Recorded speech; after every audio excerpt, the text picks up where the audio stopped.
Does life got you down? Maybe you need to pick me up. Rely on these two gays. It's Pointed Questions with Jen and Nick.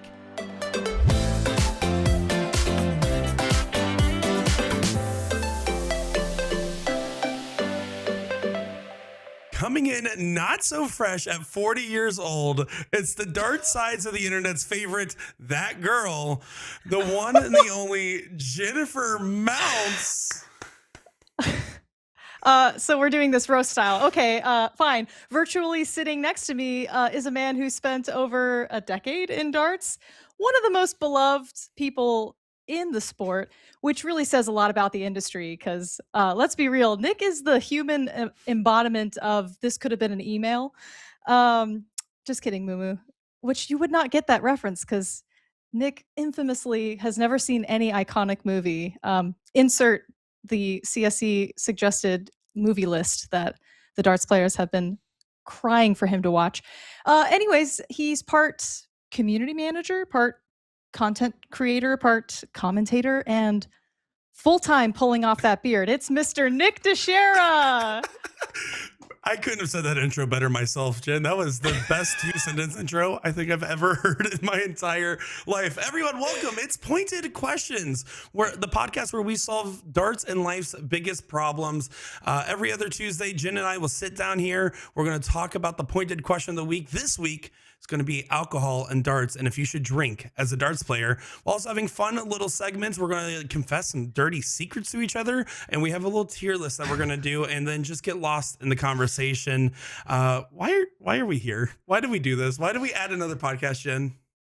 Nick, I think the first question we need to answer is why are we wearing fruit shirts? And the answer iconic. is because we're two fruits that started a podcast.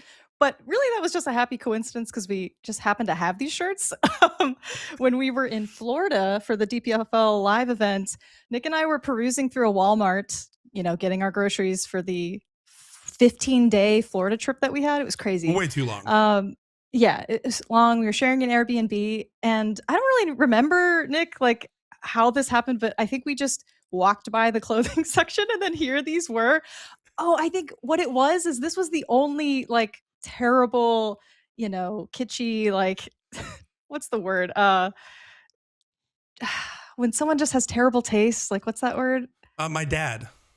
Yeah, exactly. When you're Nick's dad and you see a pattern like this and you just have to have it. And it was the only shirt that had men's extra small. And I was just like, yes, Nick, we can match. And of course, Will Stewart didn't want to match us because he's lame. However, this isn't fair because you have better prominent fruits. I've got an avocado kind of situation and a lot of white space, so it's not fair. Yeah, I'm remaking these. Yeah, we need to get official Magicware approved fruit salad. I did get the better of the two. I will say I remember my dad with us there when we were picking out these shirts, and he was like, Yes. I guess if you guys are going to do that. And then Will's like, are you serious? You guys are just getting the no, I don't want one. I don't want one at all. And he's missing out every day since. Your dad was encouraging us to buy them so hardcore, the polar opposites of the quintessential, Will, that's so lame. And your dad, this is rad. So yeah, it was fantastic. Wait, we were at Walmart because we were filming that CSE promo. So we were finding cowboy hats. That's why we were there. We got so sidetracked from our mission. It wasn't even close. Yeah, you found a pink cowboy hat, the little bandana. I don't know, it's all coming back to me now. Yeah, that promo was amazing. By the way, the best work was the last season I was participating in the CSE. Creme de la creme. Cowboy theme's going to be, the Western theme's going to be hard to beat, but although the pirate theme's been amazing this season, I don't know. It just keeps getting better and better. But Nick, when you asked me to create this podcast with you, naturally I'm just all in because I'm a yes man. But I never really stopped to ask you why you wanted to start the podcast. So could you answer that question for me? Okay, so two different things. One, I've been wanting to make more content on Nick D Does Things. Follow right now. Don't follow Jen Mount Starts. Nick D Does Things. No, I wanted to make some more content, but also on top of that, you and I just kind of have phone conversations that are always an hour to 2 hours long anyways, where we end up laughing and also solving the biggest problem. We'll go from talking about the biggest industry insider problem you'll never hear about because it's our job to make sure you don't. We'll figure that problem out and then immediately go back to making gay jokes towards each other. And we were like, wait, we can just record this. Well, in fairness, I think the world we live in where it's like quick hot takes with social media, having a solid hour, hour and a half, whatever, to really get your hands dirty and explore a topic. Gosh, the way I'm describing this, to explore the topic fully would just be amazing. And the fruit for me is just a bonus. I want fruit to be involved in any way possible, whether we're eating fruit, if that's a segment. The logos fruit, the watermelon thigh episode. Let us know. Although you scared me off on that. So for a long time, I have been so ignorantly confident, wildly arrogant in the fact that I think I can crush a watermelon between my thighs, which Nick has informed me the amount of force that's required to do that is well beyond my physicality. So I think I'm going to go for like a melon, like a cantaloupe or maybe something. And then Nick gets the watermelon and we see what happens. I don't understand like why we have to be handicapped in our fruit smashing. I feel like if we don't believe that handicap should be a thing in darts, why should we do it in fruits? Okay. Do we believe that? Should that be the pointed question for next episode? I don't know. It could be because I can tell you handicaps, that's fine to exist. But like if it's the only thing you ever play in, no, don't do it. It's bad habits. Get out of there. The curse. It's real. I don't know. I think it teaches you a different level of mentality of how to deal with dishing out. Like, imagine there's an insane skill gap. It's a totally different strategy. I think it's a fun, refreshing thing that is a good tool. Anyway, we could hash this out next episode. Yep. But Sorry, for you guys now, don't get that. I was about to make my whole crack dealer analogy, and you guys don't get that now. You guys have to wait a week or 2 weeks, however long. That's fine. But I am very excited to do this, Nick, and I think you're right. We just want to make content for free, and we would be talking about these things anyways. So yes, the lazy answer is we just want to make use of our time because every 5-minute phone call turns into 2 hours. Well, and on top of that, I mean, like how often, like I know on the mic, there's a certain sense of I'm going to argue it's professionalism, although some may say otherwise. That's expected. And then, you know, certain cadence and candor I have on my actual social media posts. Lately, I just been wanting to get real, dog. I just been wanting to talk about stuff. You want to get real? Cover stuff. Yeah, I want to like be unfiltered, not have to worry about anything. Just kind of let the world take it in, take the opinion one way or the other. Take the opinion. Yeah, no, they're going to take it. It's not. They're going to take it. They're going to take it. They're going to say it's tasty AF opinions. All right, that's what they're going to be saying. I just wanted a chance to like have a space to vent, and frankly, you and I usually end up going devil's advocate back and forth with each other, anyways. So, is your inspiration to give it to them? Is it out of like you want to help people, or is more things grind your gears and you want to get stuff off your chest? Like, is it a big combination of a bunch of that? I just got stuff to say. I don't shut up. It's not, like that's really it. There is no like altruistic goal of like I'm going to save the world or like or a smaller short-term goal. It's literally like I just got stuff I've been thinking about, and like every time I'm like, okay, if I sit down and talk to myself, I might actually have to get checked in for schizophrenia at my local psychiatry office. And I figured if I at least have you, then I can have something where I'm like, okay, maybe I'm not in this room alone. I think this is going to be really healing for me as well because I get so overwhelmed with the level of quality I want my content to be at, like top tier professional equipment. Garbage. Like we can put it all here. Webcams, shitty rigs. I really want to post how I've set up my laptop right now. In this scene, it's so bad. Anyway, this is gonna be good. I call this down and dirty content. And I feel like a lot of people do have questions that simply just don't get answered in the darts world. So this is your chance for our 5 fans that are watching this first episode. Comment your questions. We actually will answer them. And these are personal platforms. So there is no filter that needs to be put in place. And that there's something freeing about that because I do hate being so political with how we have to tackle questions or just ignore questions entirely. So I'm right there with you. I'm glad we're on the same page. Anything we say here does not represent the companies of which we work for. We do happily respect all of our employers and contractors. Thank you very much for having us on. Oh, no, I hope they fire me. You said you wanted to get real. Oh, no, we're still getting real. We're getting real. Steel is real. No, nope. I'm kidding. The bullshooter guy can't say that. I can't say that. Wait, are you a steel tip purist? Is that your confessional tonight? I'm not gonna lie. So I was like reading, which hold on, you're not ready for my confessional. We have content confessionals later. You're not ready. No, I was reading a Facebook memory that I had the other day where I was like recapping me at like a local Florida steel tip event. At the bottom it said, "Everyone that knows me knows that my heart truly always lies in steel." And I was like, when did I say that? like, Wow. yeah, to be fair though, I do love playing steel. I probably play steel way more than I play soft tip, but that's just because I prefer practicing steel. I think I still love the gamified nature of soft tip though. Yeah, I was gonna say I can't have everyone surrounding me be a steel tip purist. There's too many already. I married one. I couldn't believe when I found that out. We got married first, and then I discovered she was a steel tip purist. I'm like, ugh, ew, brother, no. yeah, yeah. But yes, soft tip is. I think it's just like an accident of birth. It's always gonna have a soft place. Wow, and a soft spot in my heart. But the older I get, I kind of get the agitation with it, the sound alone of the plastic smacking on the plastic. When I see what you mean by why you want to practice steel, and it's just so much harder. You get better faster. There's tons of pros and cons, but yeah, I have to like work myself back into loving soft tip again in practice rather than in theory. Yeah, well, I mean, I don't know. I also like the ease of soft tip like online play. Like, yes, it's gotten better on steel significantly compared to a couple of years ago. Yeah. Shout out COVID, thanks COVID. But no, I don't know. At the same time, I like the community around soft tip, but I like the sport around steel. And I think for me, a personal driver and what I do is like trying to build that sport into the culture of soft tip.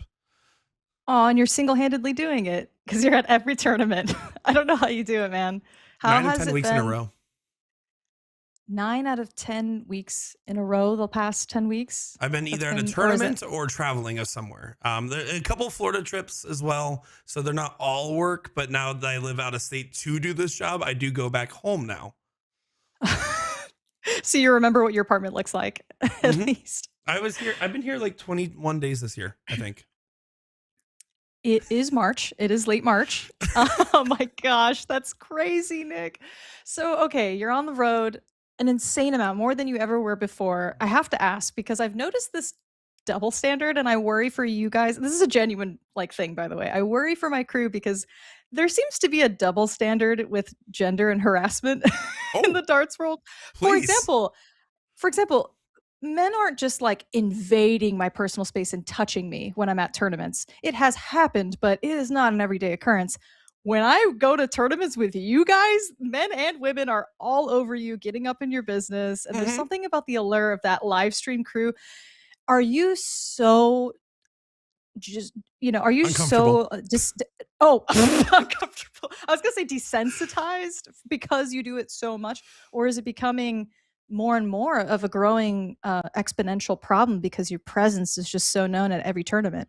I mean, it gets like the term parasocial, right? Like it gets parasocial sometimes. Like people are like, I've only interacted in chats or comment sections, or maybe have like commentated one time ever, or like coming back to me and like the least favorite question that you could ever ask me is, "Do you remember me?" I hate it Oh, with a burning passion. oh, But there's it's the very few worst. times where that actually has a good outcome. I will say there was actually one at Booyah Cup where it was like, "Do you remember me?" It was actually someone I played against in league, and I didn't recognize him because I see him on the little camera on the dartboard. It was a remote league. And I was like, "Oh, never mind." Like, no, that's a fair time to ask that question. 9 times out of 10, the answer is no. Just tell me anyways. And I usually say my same every time someone says, "Do you remember this?" or "Do you remember this thing?" I always say, "Sorry, I used to do a lot of drugs." Like that's how I have to tell them. I have to like joke it off a little bit.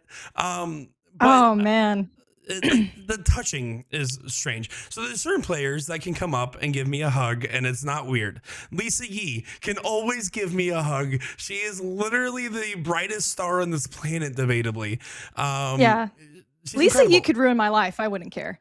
Yeah, She's the shout out, sweetest. shout out Lisa Yee. Can we just like get some Lisa Yee appreciation in the comments? I already did that post, but like do it again. Yeah. No, Insert people are Lisa weird. Yee in a full-on parka at Wisco Booyah Cup in With the her little cold of monkey Wisconsin hat, with just her her little, little yeah, monkey. monkey hat. She was a tiny little guy just freezing up. All right. Um, But no, like it gets uncomfortable sometimes. I think people sometimes will like talk about like a Leonard Gates crashing out on somebody for like touching him or not, or like interacting with him. And I can tell you, there's certain times where he absolutely handled it god awful and overreacted. But also, there's times where like I'm at the end of a 14-hour commentary day. I just had to deal with all the random things that can go on in a live production. I'm exhausted. I haven't slept more than like 3 hours in the last 2 nights, and then someone comes up after 27 shots and like grabs me. I get uncomfortable. I pop off occasionally, and I'm like, that's not okay. Please don't do that. It's a bit much sometimes. Yeah, I see. Like for once, for whatever reason in the darts community, as I've gotten older, especially, it's kind of sad, but I'm older, so people harass me 40. far You're less. 40 years old. I'm 40. First of all, we have confessions later, and I have to do 2. Can I do 2 confessionals, Nick? You have 2 things you want to confess. I have 2 things I My need to one address is equivocal to today. like 3 confessions with the level of deep it is. So Nick told me like weeks ago, leading up to developing this podcast, that his first big secret has to do with me and its significance. And I'm racking my brain, and I cannot think of a way that he has impacted my life in a negative way. Oh, And it's he bad. keeps saying the fact that you can't even think of it makes it so much worse. And I have genuine anxiety, like because this segment is at the end of our podcast, that I'm just freaking out. I can barely speak, but we're gonna get through it. We're gonna be fine. It's gonna through be okay. If we get canceled out of the first episode, I'm still posting it. I have the recording. Oh, right. So harassment. Getting back to that. So people clearly know there is a physical filter when it comes to me, but I feel like for you guys, that's just not there. And maybe folks assume it's okay, like strangers especially, they think it's okay to like love up on you guys. And obviously, like everyone can use common sense and understand shaking someone's hand, giving them a hug, asking for permission to hug them, all those things. It's understandable. Quick pat in the back. Like that's not what we're talking about. I have basically seen people give you guys lap dances without your permission, strangers, girls that are like kind of young, it's just I just feel bad for you guys, and You make I'm it not sound there. so much sexier. Like, oh yeah, we just walk into a room, we sit down, they give us lap dances. I don't know, it just happens. She's my cherry pie. Yeah, that's what being a darts commentator is, kids. You can just get lap dances all the time. Yeah. It's terrible. Okay.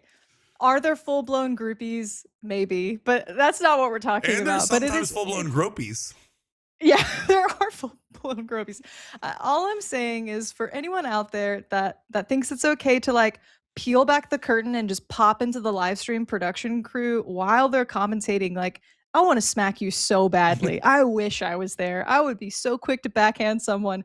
The amount that it happens to you guys is insane. Like it's one thing to catch you in the hall when you're just trying to dart through. It is another thing entirely to just like bust down your doors while you're working and just ruin a match commentary. Yeah, and here's the thing. I actually don't mind at all people visiting or coming in or taking a peek at the booth. Usually ask somebody first. Ask a tournament official if you can peek your head in there and have them escort you in, or ask one of us. And if we tell you peek your head in at any time, then do it. Just gotta be quiet. That's it. Quiet, no touching.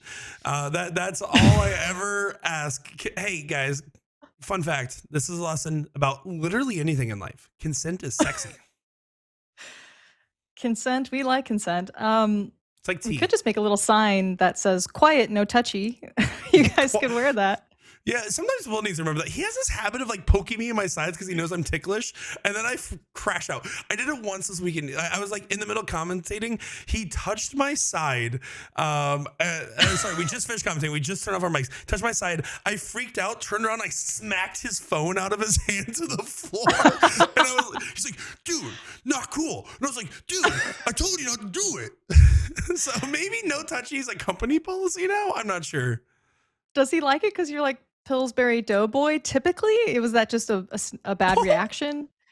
No, I'm always like, no, I jump, I slap, I can't help it. It makes me crash out so much. It makes me crash out so bad. Is this why you adopted the stance of flipping your chair around and like approaching it from the back, like because that's hip hop? Yeah. Sorry, what am I doing? I'm approaching it. You take that chair and you flip it around the And the, I, the back for my way, lap and then you dances and then or for commentary? for commentary. That's like the position you've adopted. Like, is it Mhm. because it helps you with defense of not getting touched in the sides? No, I just move a lot and it's easier to like grab on the bar of the chair or like on the head of the chair and lean forward if I'm being honest. Also Mm, then like I will sometimes switch to standing up while commentating. So like I'll stand up and then like I'll like have like my like foot or my knee on the actual like chair sometimes. interesting. But that's only when I'm commentating. When I'm producing, I'm sitting in that chair because I gotta have access to all the buttons at all time. I could not stand and do. I couldn't stand and talk. There's no way. I have to be like inches away from the monitor to see what's going on. It's Fair. tough. Tell me how you feel when we're commentating at 1 a.m. and then all of a sudden you're gonna be like, man, I might need to stay awake. Whew. I'm just glad I got to go to Nebraska. It's been on my bucket list. Good old Omaha. Didn't have time for the zoo, but that's all right. No true. You know what makes me No zoo. upset, Jen? You know what grinds my commentator gears?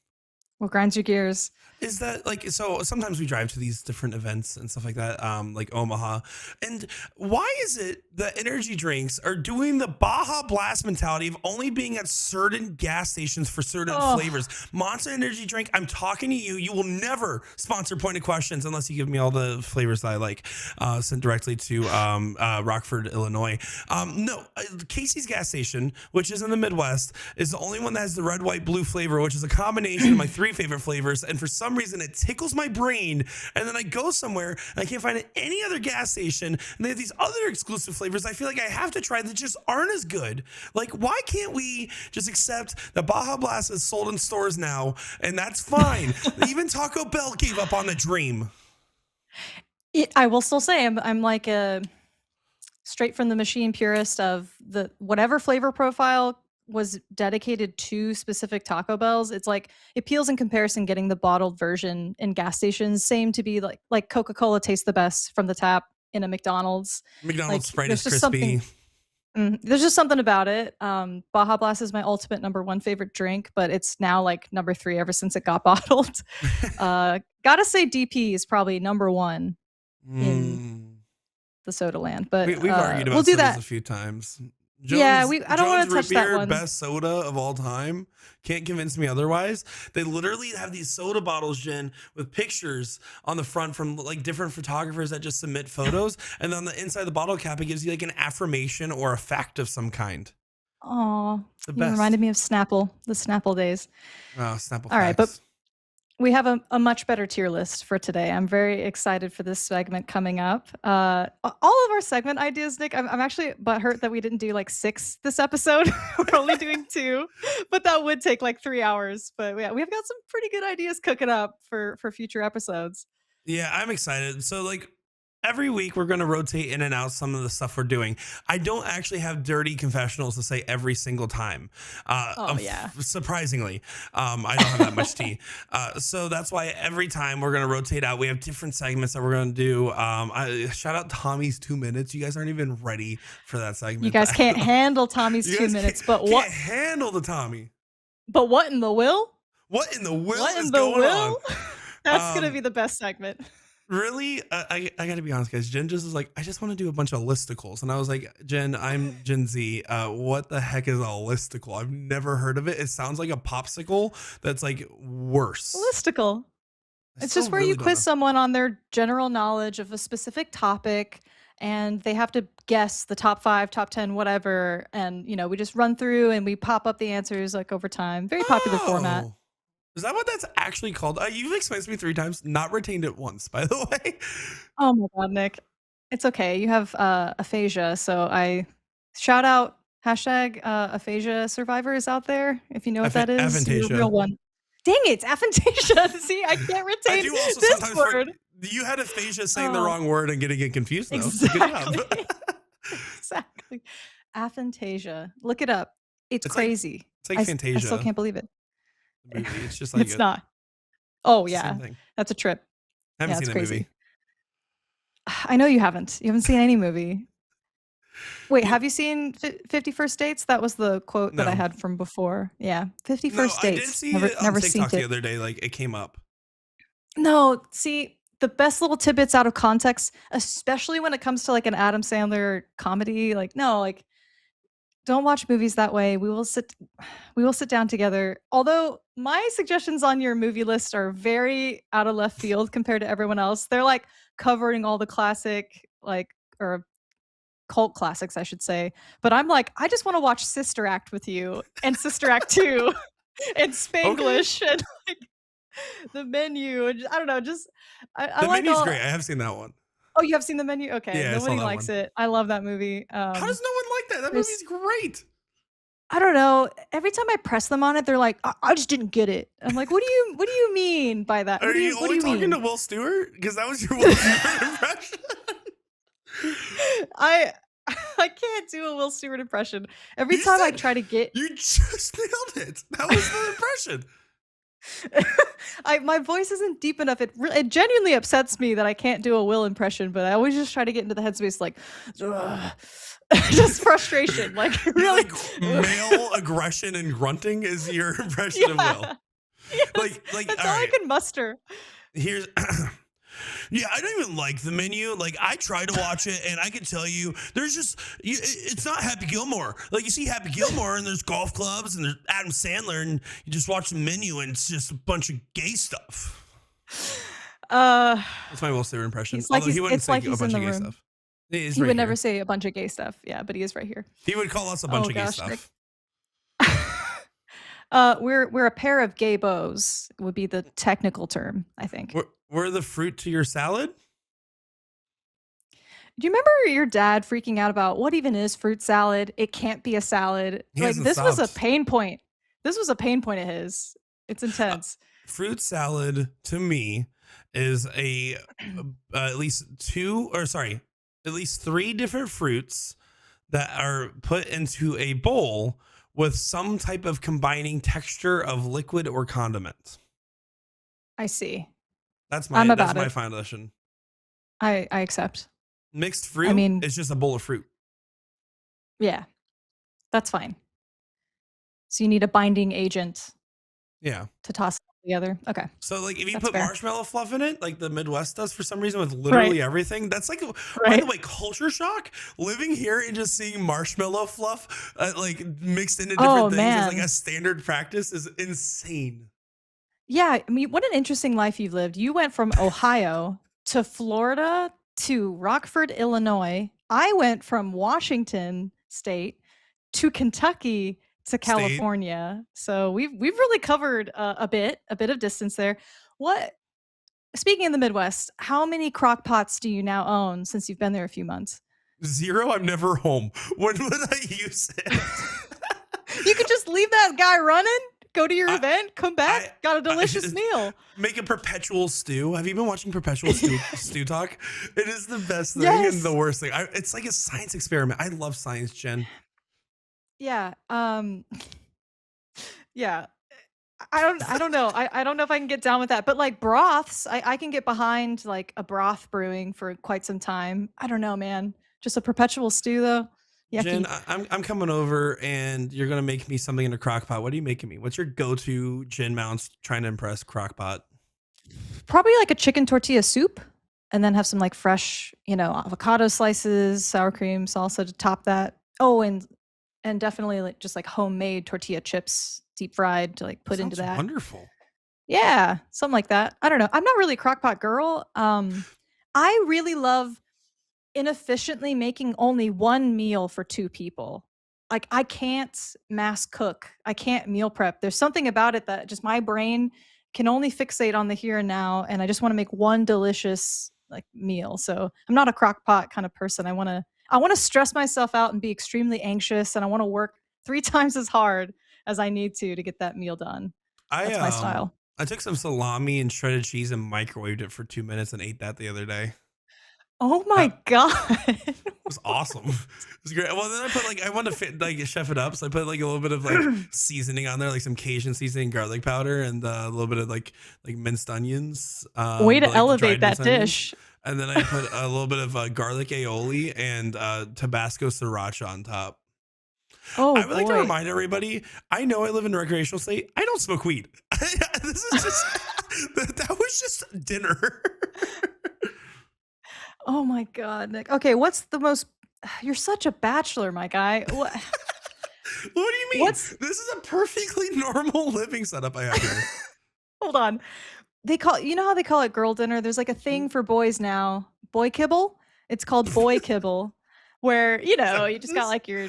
It's like you just got like chicken and like rice and that's it. And there's Yeah, no that's seasoning or I don't know. That seems to be like how you would typically dish up something for yourself. So what's the worst thing you ever made for yourself due to either laziness or like just lack of interest or lack of knowledge to cook something? Oh, I used to make meatball rice goulash. That was a classic. I would like get the rice cooker. I would like make some rice, naturally, what you do with a rice cooker. I would then like mix it with cheese. I would make cheesy rice. That would make meatballs. By making meatballs, I mean the whatever frozen brand was on sale that week at Publix at the time. And I would chop Oh, them up a little bit. And then I would like sometimes throw a little bit of hot dog in there or something. And I would like mix it oh, all up with like a bunch of Kewpie mayo and like sriracha. oh Um, God. and I would just eat that. Cheese, mayo, sriracha, grade D meat, no seasoning or like diced Oh no, onion or I would probably just put like the classic dried minced onion, garlic powder, okay. and Oh, so like some like some powdered, yeah. Cajun. Yeah, nothing Mm. fresh. This is like something I can make in 25 minutes with like, and like the prep is me cutting up the meatballs. Like that's the most amount of effort that goes into this. Well, Since an I error know I judgment, asked you asked the question. I asked the question and I should have been I should have been aware that the answer would haunt me. Okay, That's so you sad. used to be a little bachelor. What'd you make? What was your Gin Mounts snack of like your Well, debaucherous choice? I will say I had a fast food problem. So when I was eating bad, I wasn't making the food for me that was bad. I was definitely doing like a Mickey D's Taco Bell kind of situation. So I I'm not like perfectly fast food free. However, if I ever do eat it, it would be like maybe once every 6 months. So I've been pretty good the past 8 years. It's kind of funny, like, I met my wife and I instantly lost 15 pounds just because of the way she ate. I just stopped eating fast food, and then we got married, and I just tried, like, my hardest to get in shape, so it's quite the opposite story of people, like, letting themselves go. She kinda almost doesn't like it because like, it's been, like, a little bit of the opposite where, she always jokes with me that I feed her like 3 square meals a day, and she's just not used to that from, like, childhood neglect. This Oh is so God! bad. I Oh don't no! know This why just I'm got saying worse. this. You just kept going. How do we get from meatball goulash to here? I don't know, but, that's my story, I'm sticking to it. Anyway, I really can't think of a specifically bad thing that I've made for myself. I would say You, just the most, like, indulgent I've ever been, like gluttonous would probably be I'll make homemade nachos, which that's not even really all that bad, but I mean, the whole bag of shredded cheese, like chips. To me, that's like really losing my cool of I'm being bad tonight. So, Jennifer Mounts. yeah. You look at me right in the goddamn eyes right now, and I just Yeah. confessed to the internet what meatball goulash was. And the worst you can say Uh-huh. is, well, one time I had a burger 8 years ago. Fuck you. All right. I hate it here. You just baited me. This whole podcast is actually just so Jen can continue to show that she's the best content creator in North American darts. Well, first of all, I think it's really cute that you think we're in competition for best content creator. Secondly, secondly, No, you didn't offend me. no. That was just the meatball goulash making my heart hurt a little bit. You're fine. Oh man, I'm gonna think about it and I'll get back to you. But maybe my confessional would be that I'm just lying this entire time about everything. So would your There's mind be no, blown if I could pull that you're off? just not Honestly, married. I'm not, guys. You- I'm straight and single and ready to mingle. That's what is really going on everyone, for please. sure. I'm going to clip that out of context and you can approach her at dart tournaments now. You just show her the Yeah, clip. Be like, oh, this is my pass. yeah, yeah. All Um, bets are off. Do whatever you want. I do have to say, though, the signs of like why I most want to be in love. Jen, do you know why I want to be in love? I think love is your partner surprising you with like a homemade dessert when you're in bed all cozy, comfy, and you didn't want to get up to do anything, and like you didn't ask for that either. So that's why I imagine anyone would want to be in love. Does that happen to you a lot? So much. Oh, Tirza will just go out and buy a sushi knife and become a freaking sushi master, and like go to the KP Market, Korean Plaza, buy a big old slab of sashimi and just whip me up the most delicious. She will just decide that she wants to like understand quantum mechanics and then does. Like she's just a very she's very capable powerful. person. She's so powerful. Yeah, I think that's probably the biggest benefit of just like having someone understand you to a point where they can be so thoughtful where you didn't have to ask, and the surprises you genuinely because you wouldn't have even thought to like ask someone to do a specific thing that you would love. So you somehow got that right, because the reason I want to be in love, Jen, is because if for me, it's boy dinner every dinner. All right. Yeah. I eat for substance. You know what ate for tonight? It was a rotisserie chicken. Like that's it. Just like full caveman. Big man eat little bird. If I was in a whole relationship, rotisserie chicken? besides the point, I irrelevant. No, so but like being in a relationship to me is like, okay, I love doing things for other people, and therefore I Yeah. will do this thing for myself as well by like being like surprising them and learning their favorite recipes. And like I enjoy cooking. I don't have a desire to cook for myself because I would rather use that same time playing Slay the Spire because that's a great video game, or like making darts videos. Like that's why I don't cook, and that's why meatball goulash exists. I'm very glad you took the time to elaborate on that because you could have just said, I want to be in love so a woman would cook for me. And that could have been taken very wrong in this day and age. Like, I know you're not an incel or part of the manosphere, but that was dangerously close to We it. were worried about this. For a flighting moment, I was a little bit Matching worried. fruit shirts with you. You're worried that I was going to make a sexist comment from an incel-based perspective? Hey guys, I Oh, think on that note, let's go to our first segment of the show. Jen, let's yeah. make a pizza. You want to make a pizza? I would love to make a pizza with you. Nick, first and foremost, I think we just need to quickly establish, ignoring all those ingredients, please tell me what your number one go-to like two topping pizza would be. If Ooh, you were two limited to topping. two toppings. Okay. You know what? This is gonna sound okay. I know it's not a topping, but in my ideal pizza, it does have cheese stuffed crust. But I'm not taking it as a topping because like it's not a topping; it's a Okay. siding. Because crust is on the side. I would say my ideal two topping pizza is extra cheese and sausage. Simple. That's it.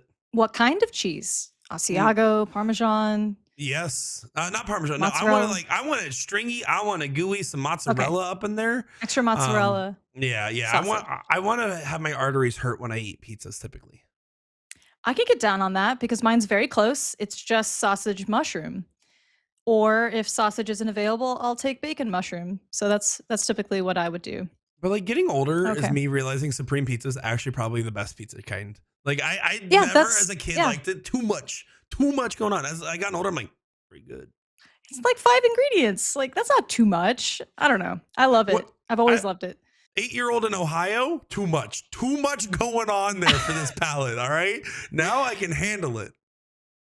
All right. So, do we want to describe this tier list? This is my first tier list, by the way. I think it's pretty self-explanatory, other than the feed to Will at the bottom. Like Well, it's so bad. We would it's a only feed it to shame. Will. At It's 40 a years shame old, topping. this is your first tier list. Absolutely Yeah. awful. Yeah, so it's just a classic rating system, but the categories are the best is get in me. Like this is definitive. Then there's tasty AF. Just I eat if I have to. Like if someone ordered the pizza, it's already on there. I'm not it's like, well, whatever, but I I'm not would gonna never waste order it. it. And then Just a giant you gotta be 32 careful, ounce water buddy. that fell over. You gotta be careful. First of And all, our matching our matching mugs mine, is I'm crazy. sponsored by Stanley. You're sponsored by Target Darts, though. That's the difference between you and I. Yeah. Yeah, we got this Target mug during the Target Saros launch, and I looked at all my coworkers and I was just like, mine. I'm calling dibs on that This, sucker. That this thing's one's for awesome. me. But yeah, feed to will. That's the worst. That means that we're only giving it to the dogs. You know, I'm just kidding. Will, I Yeah. love you so much. You're my dog. That's why I'm saying that. We wanted him to be involved. He's not a big queer guy like us, so we wanted him to Yes. be involved in some way. Yeah. If he So keeps this is following it. our agenda, we're going to co-opt him naturally because, of course, you weren't born this way. You just become it one day. So that's just Yeah. how it works. So, okay. So how this is going Okay. to work is we're going to go one by one, and you and I are going to argue until we agree on what category these things go into. Fine.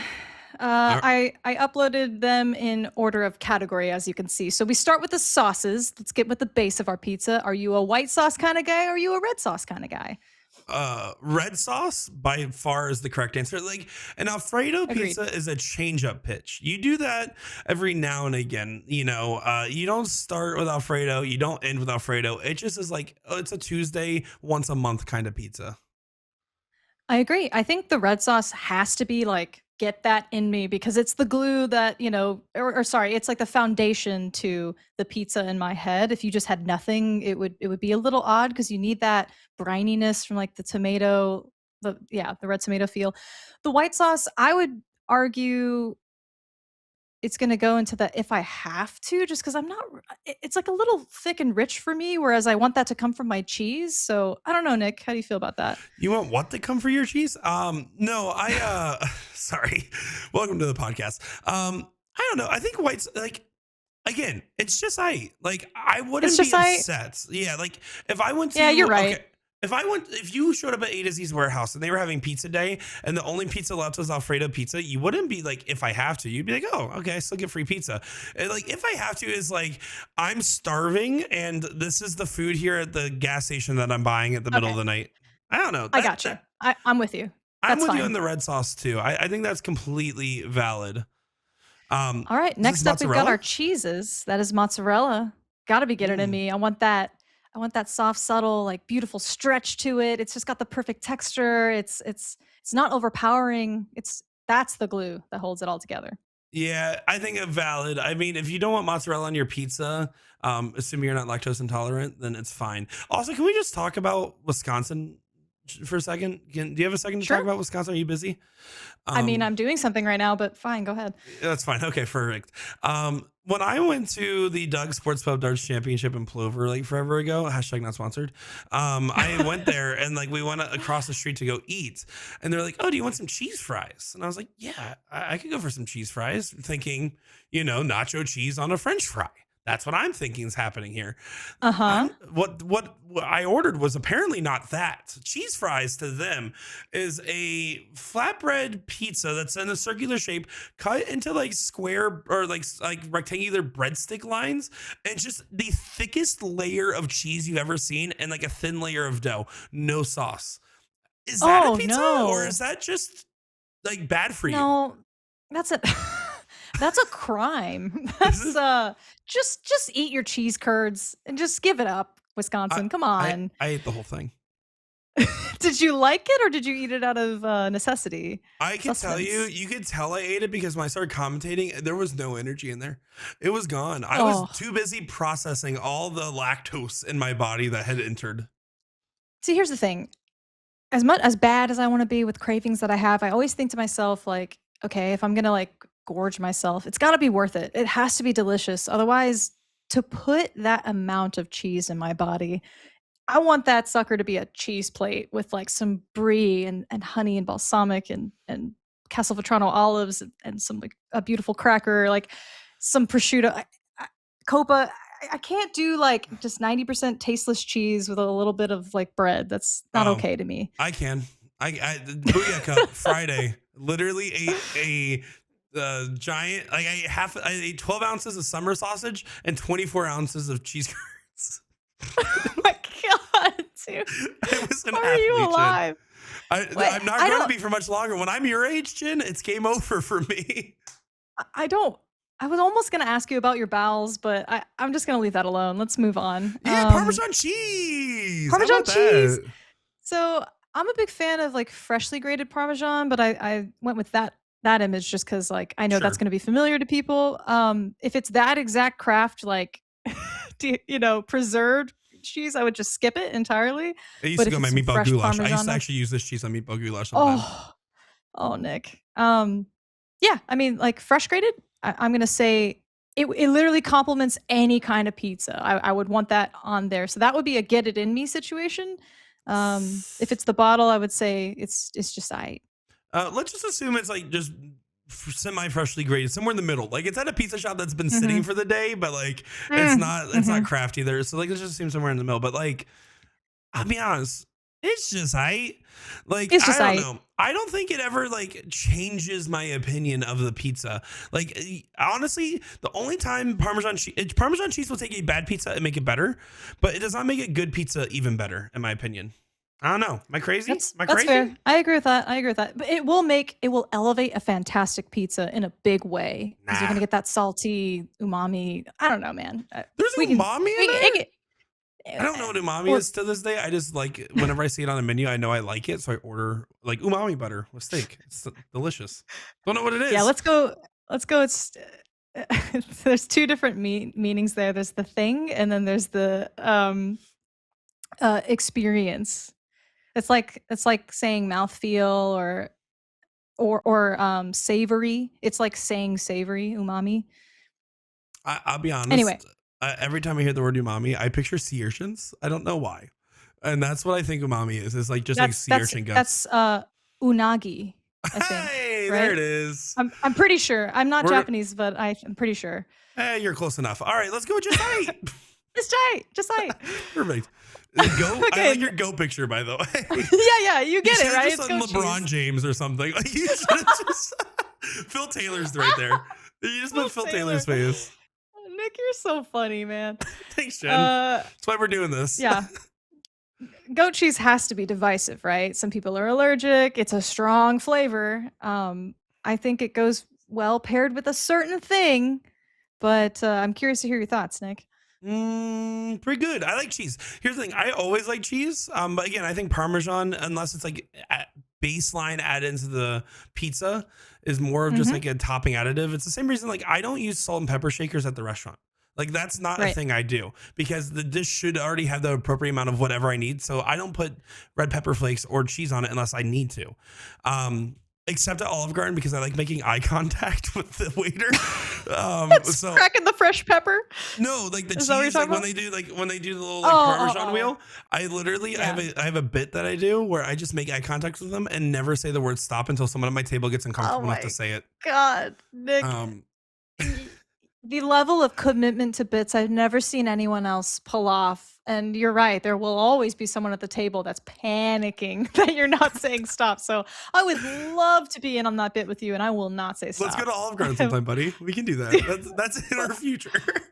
I'll be honest, I'm gonna hate it food wise, but let's do it. I'll still eat it. So goat cheese to me, I do think on the right pizza, absolutely is tasty AF. Like I don't Hmm. think it could go on every pizza, but if we're just taking it topping by topping, I think that Yes. that topping complemented with like some spinach or maybe like some type of like honey glaze on there. Like I had a honey goat Yes. cheese pizza the other day. It was and Woo. bacon. It was great. Yes. For Exactly. A hot honey, prosciutto, goat cheese, arugula. Yes. All those go together. I'm with you. Tasty AF. All right, perfect. I'm glad we agree. We actually agree a little too much on this, which is so funny It's to a me. long list. It's a long list, Nick. We'll All right, see. there's still so just classic peps. Is that what we're at? Pep Boys right now?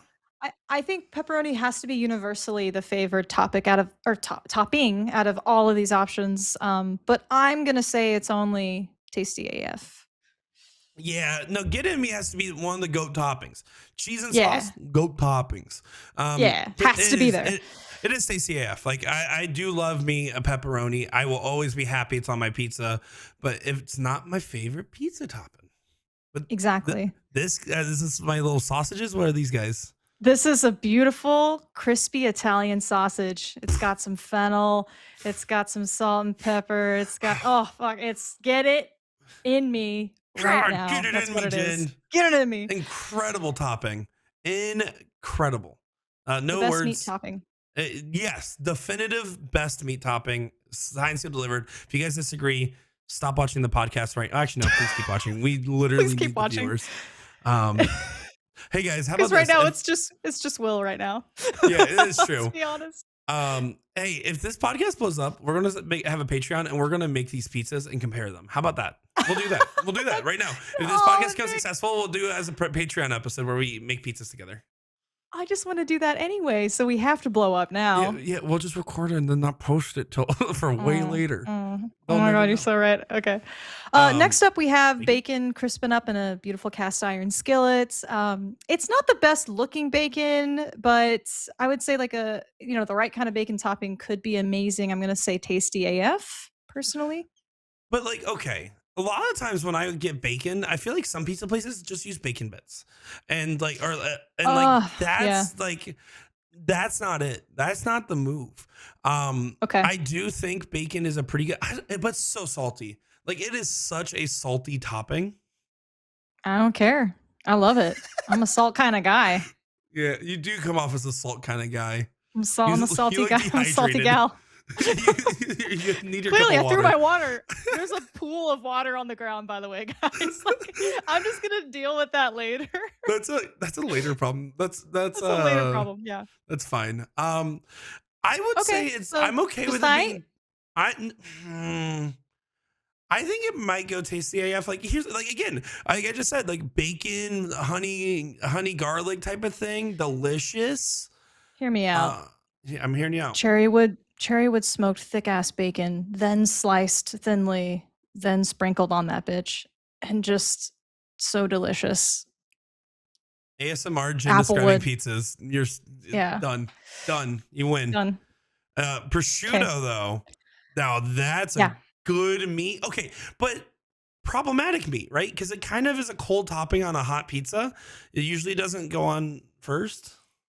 You put it on at the very end and like let the warmth of the pizza slightly bring it to room temperature. You don't cook it at all. You just let it soften a teeny bit, so that way you're not going to lose that amazing flavor. I think it's a top tier topping. Personally, I'm going to say either Tasty F or Get It In Me, because it is one of my go-tos if I have it. Wow. Yeah. See, and I'm over here saying I love prosciutto, but every time I have prosciutto on pizza, I'm thinking, man, I just wish this prosciutto was in something else. Like if that's that's what I think. Like I love prosciutto, but as a pizza topping, I don't know if she convinces me on it. Like I don't know. Like she is the prosciutto. By the way, I have feminized the meat. I like that. It's like a soft, fatty, like prosciutto wrapped mozzarella, delicious. You know, you put a little prosciutto on a charcuterie, I'm a happy camper. Put it on a cracker with some jam. But like I think you're on right. a pizza, I don't know. I think I would rather have the bacon, which bacon's just worse prosciutto, if we're being honest.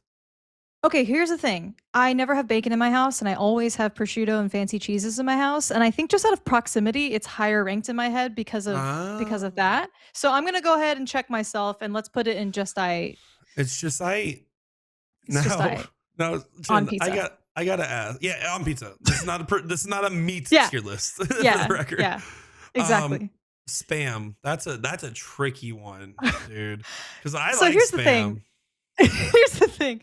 I did a lot of research on what the world commonly puts on their pizzas, and that's everything on this list. I just threw in spam to make you laugh. I'll be honest. I think one of my favorite moments was when we were at the grocery store for DPFO when we got these shirts, and you're like, you saw a can of spam, you're like, oh, spam, I haven't had spam in forever. And then you looked at me and you said, dude, if I made some fried spam at the house, would you eat some? And I was like, sure. And so one morning you're cooking up and you were smiling. You were so freaking excited for this. You make this spam, you sit down, you take it away, you're like, saltier than I remember. It was disgusting, Nick. Jiggling that shit out of the can was disgusting. It was so unappetizing. It was just stuck in my head, and I fried you up a spam tortilla wrap with egg, I think. It was delicious. I don't know. But no egg on mine. Something. No, you don't know egg. You don't need egg or chocolates. Yeah, so I felt so bad about it because it was real plain, but you ate it. You definitely ate it. I was happy. I have footage of making that, I think. So insert clip for sure. My favorite was you panic running across the room while talking to the bull hitters because we were on a call with them, saying, "Wait, my B-roll!" And like you had to like run over and grab B-roll of breakfast. I had to flip the potatoes in the oven. That's what it was. I had to like Mhm. toss them up. Um, I'm gonna feed to say we Will. feed spam to Will. Yes, on the same Because page. here's Yeah. the thing. Excuse me. Here's the thing. I could totally see Will being like, I saw this TikTok. We gotta try this place, and it's like a place that like specifically does spam pizza. I could so Yes. see that happening. I do like Yes. spam musubi though. Like spam musubi is great. Oh, Feed to Will though spam pizza. I'll feed that to him. yep. Next, we have, of course, just a classic chicken that's gonna pair with your Alfredo. And then, oh, thank you, dude. It's just that shouldn't be on pizza. Like, it's just weird, you know?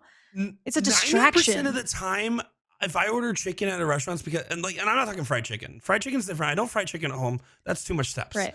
We just went Right. over this, but I can make chicken. I am perfectly capable of making good chicken. Why the Yep. hell do I go out to anywhere and order chicken, especially on a pizza where it's just going to dry up and distract from the other stuff going on?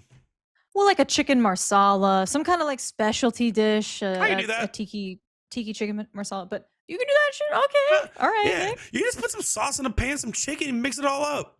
Easy. All right. All right. My bad. Never mind. But I think we can agree. If I had to, like, I don't think it's Yeah. unappetizing. I just think it doesn't go. It is like a speed bump every bite I'm Mhm. taking. I'm like, I'm hitting this piece of chicken I don't want in my mouth. Agreed. No, like there's no other way to describe chicken on pizza. If you like someone told me their favorite pizza was barbecue chicken pizza, like I would actually unfriend them. Like I would stop talking. If any of Dude. you are barbecue chicken pizza stands, I'm sorry, go get help. Dang, Nick, I don't think we're going to disagree on anything, perhaps, but we're not even halfway through, so maybe I'm wrong. Meatball goulash, Jen. Meatballs. Meatball goulash. Meatball surprised me. I thought I was like the one and only person that's ever put meatballs on pizza just because I wanted a protein on there because my wife's obsessed with like 3 cheese pizzas and like veggie pizzas and nothing against that. I'm just like a meat kind of gal, you know? That's what I crave is something savory. So I'm actually about the meatballs. Tasty as fuck. Gonna be honest. Really? Yeah, Really? I think so. Okay. Like Dang, I man. don't like meatball because again, meatball and like if sausage is the best meat, if like a beef Italian sausage is Mhm. number one, meatball is just like if like it only wore joggers. If Italian sausage only wore joggers and like kind of gave up a little bit, that's what it is, right? So I think Yeah, it's man. fair to be one step below. Yeah. Okay. All right. Now we've got the infamous anchovies. Never tried it. You just never had them ever? No, it has not come up in my life, Jen. Have you had sardines in a can with mustard on a camping trip with your dad? Have you not had a childhood? No, I obviously haven't. I haven't seen any movies, Jen. No, I Oh haven't my done that. God. I went camping What? once, and all I remember was reading Captain Underpants. That's it.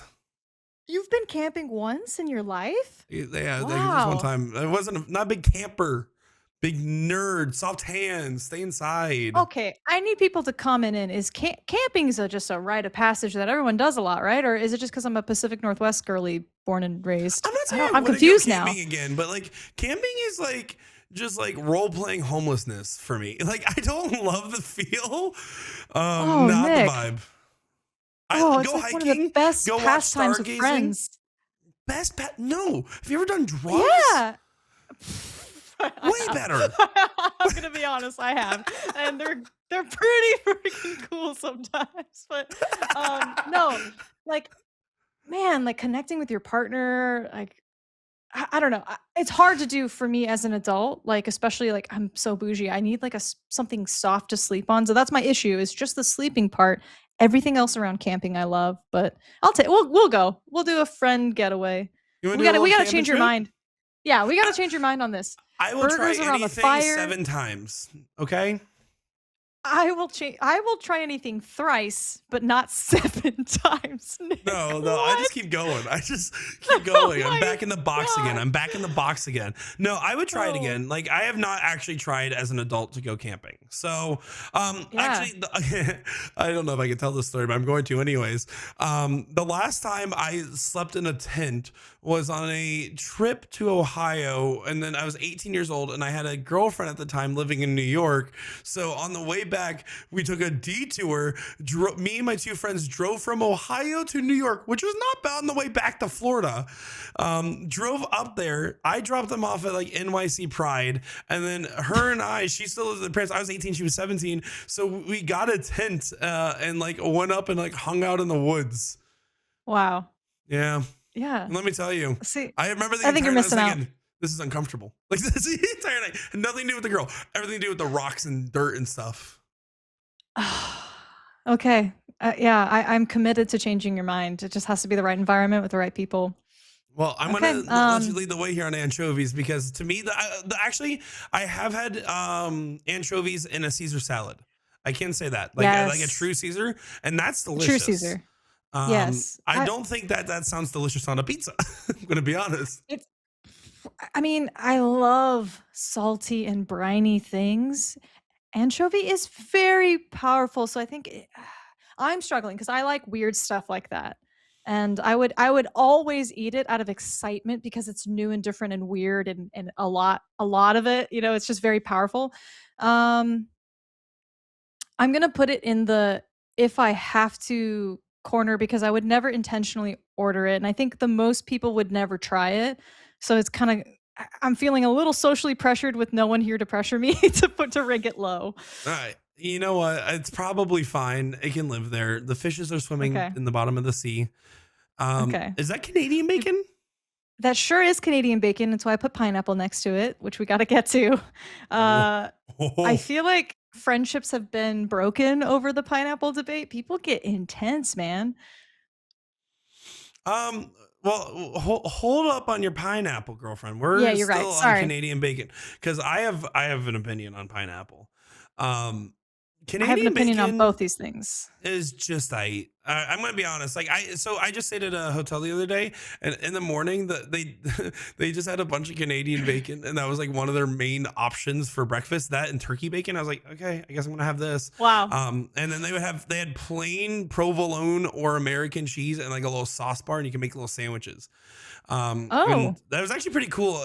But someone that's not participating in the world of carbohydrates, just having my little ham sandwich roll up of just crumbled up turkey bacon and like Canadian bacon and sauce. I was like, this is the most okay-ish breakfast I've had.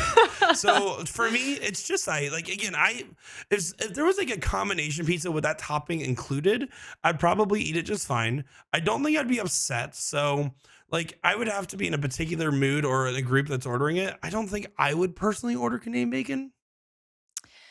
Yeah, I would go so far as to say if I had to, because it kind of just makes me mad it's not classic like pork belly American bacon. It's the Mhm. pork loin. It's the pork loin, I think, is the Canadian bacon. So it's just like if I'm gonna be bad, I want to be bad. I Yeah, want that crispy, fatty, She salty, like she don't want your loins Canadian bacon. She wants that crispy fatty loin of the nice yeah. meat. I want Got that it. pork belly. Get that in me. So yeah, I would say if I had to. Now Pineapple. pineapple.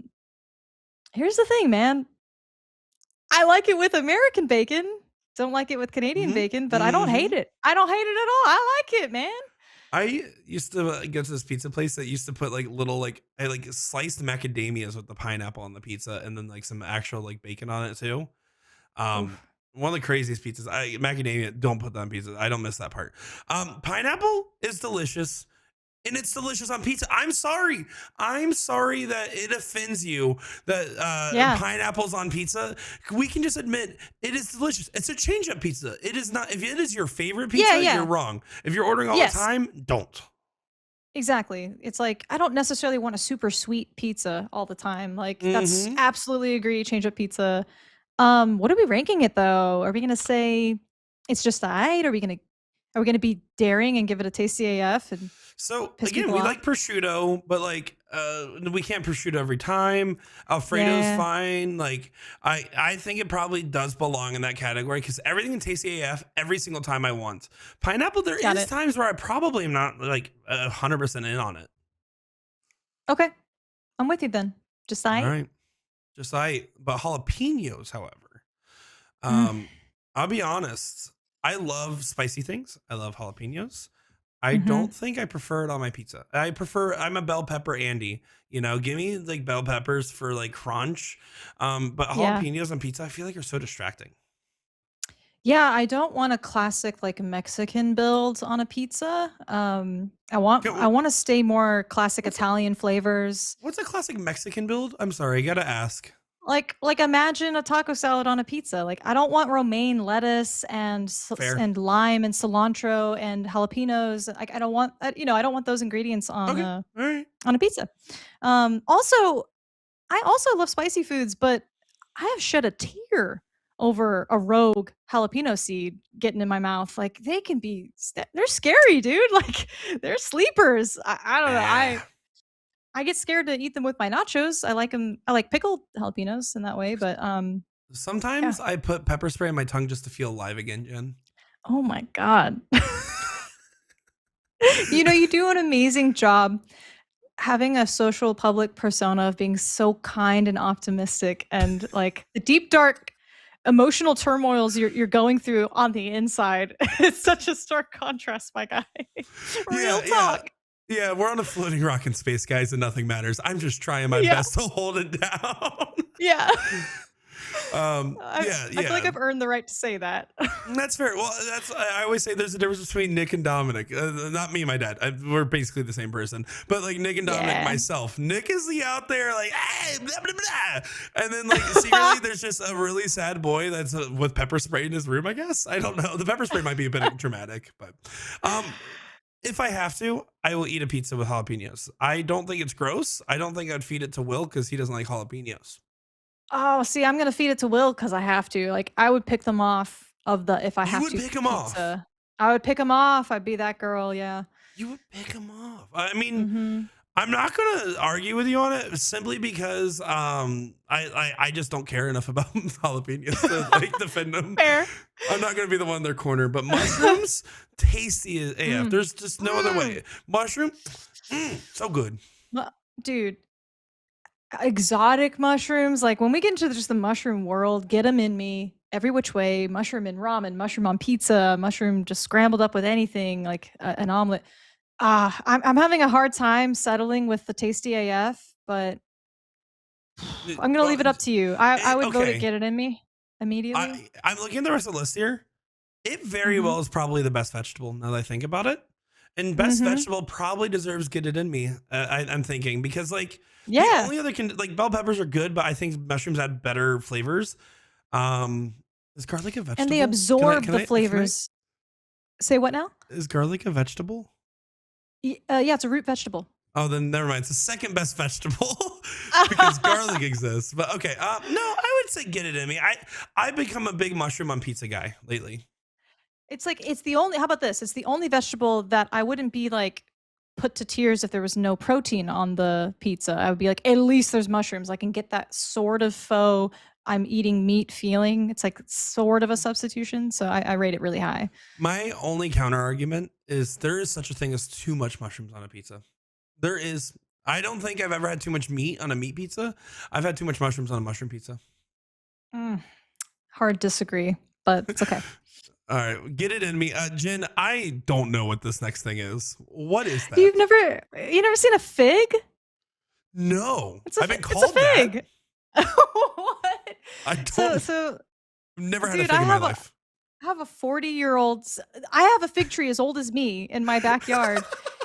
It is enormous, and I just spent $500 for a professional arborist to give it its first haircut of its life. It's never been pruned. It's just Arborist. like an arborist, a tree cutter, like a specialist who knows like how to safely trim trees and Learning yeah, so much. stump I grind. learned what a fig was and an arborist in the same like breath. I'm sure I wouldn't know what an arborist was.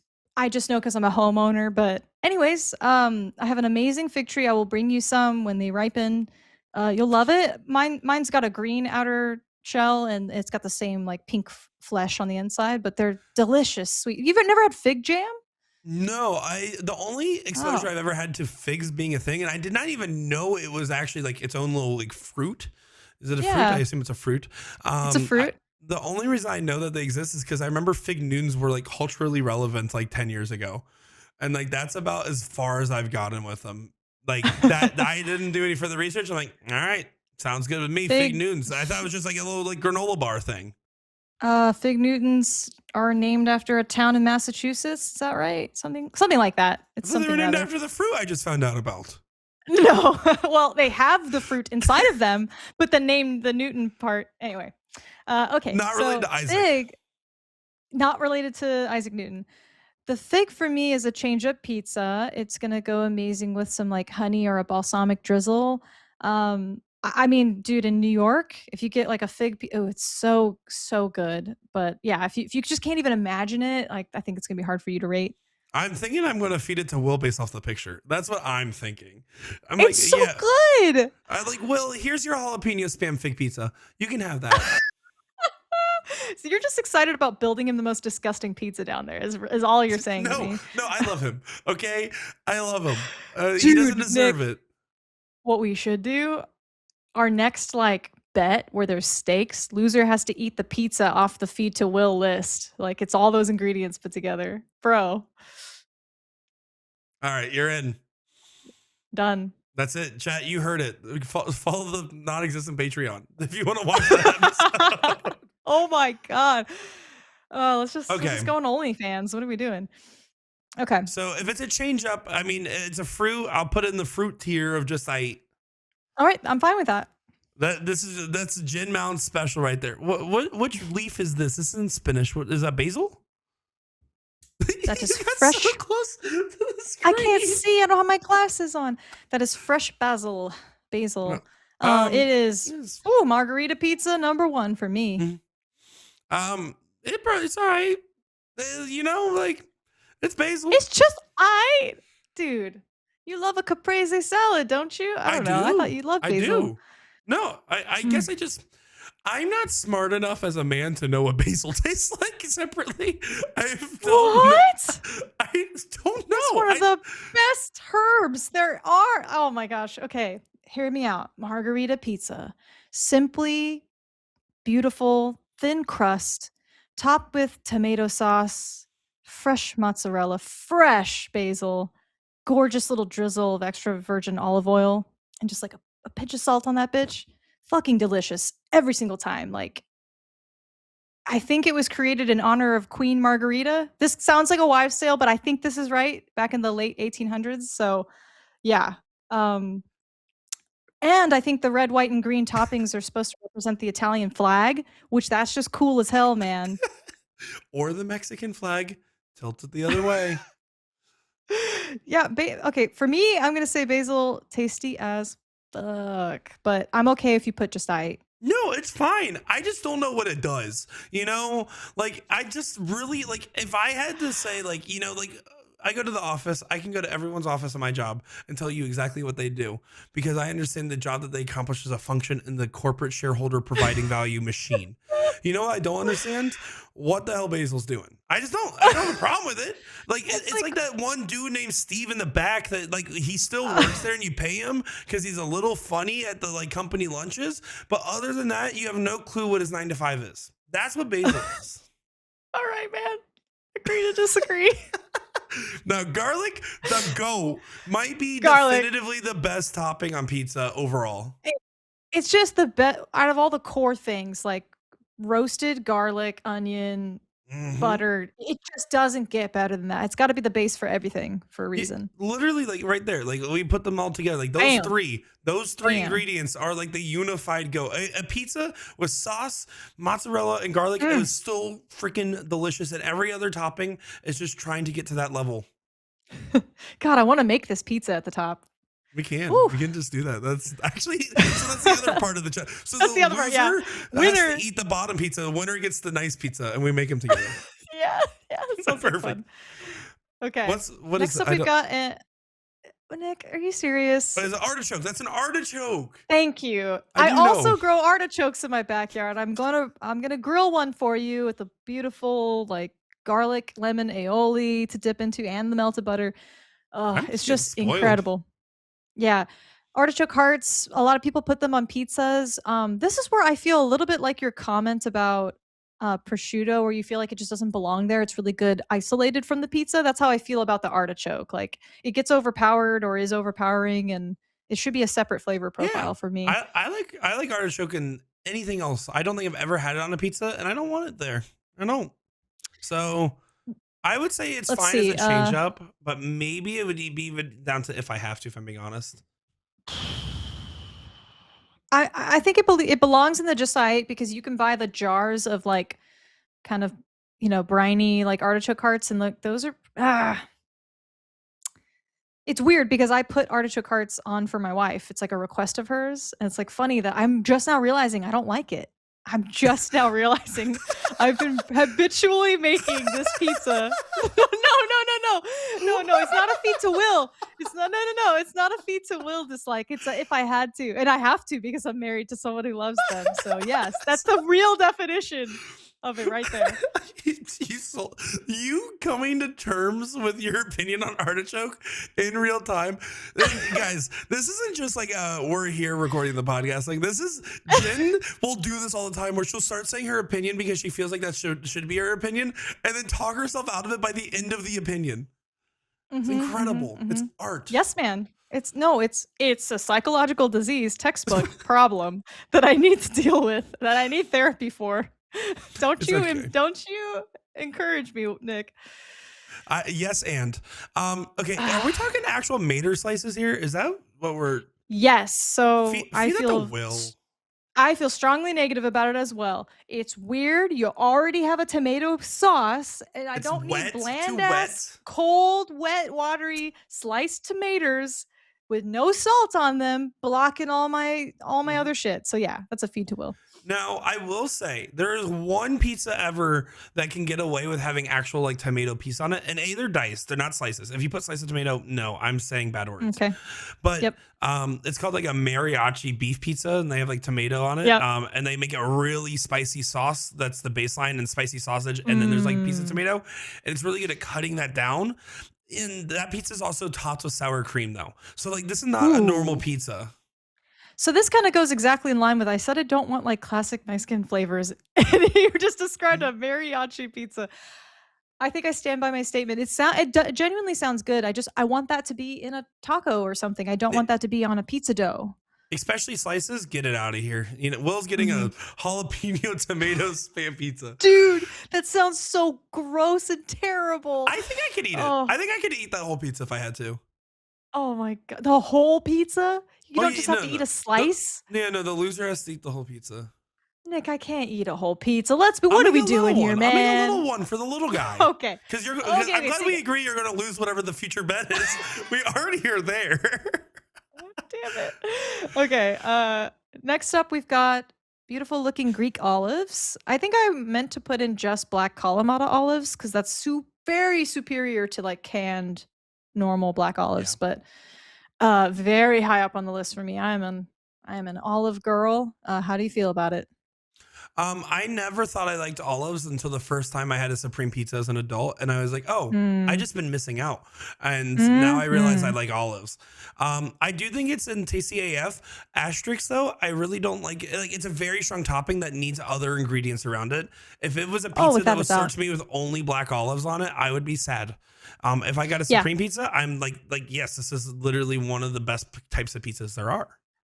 Or you could go like the traditional Greek flavor profiles, get some like feta with that Kalamata olive, maybe some arugula of the pepper to like offset the strong flavors going on and the saltiness, and I don't know, maybe toss some bacon on there, something. But anyway, yeah. So I'm with Tasty AF. I'm good with that.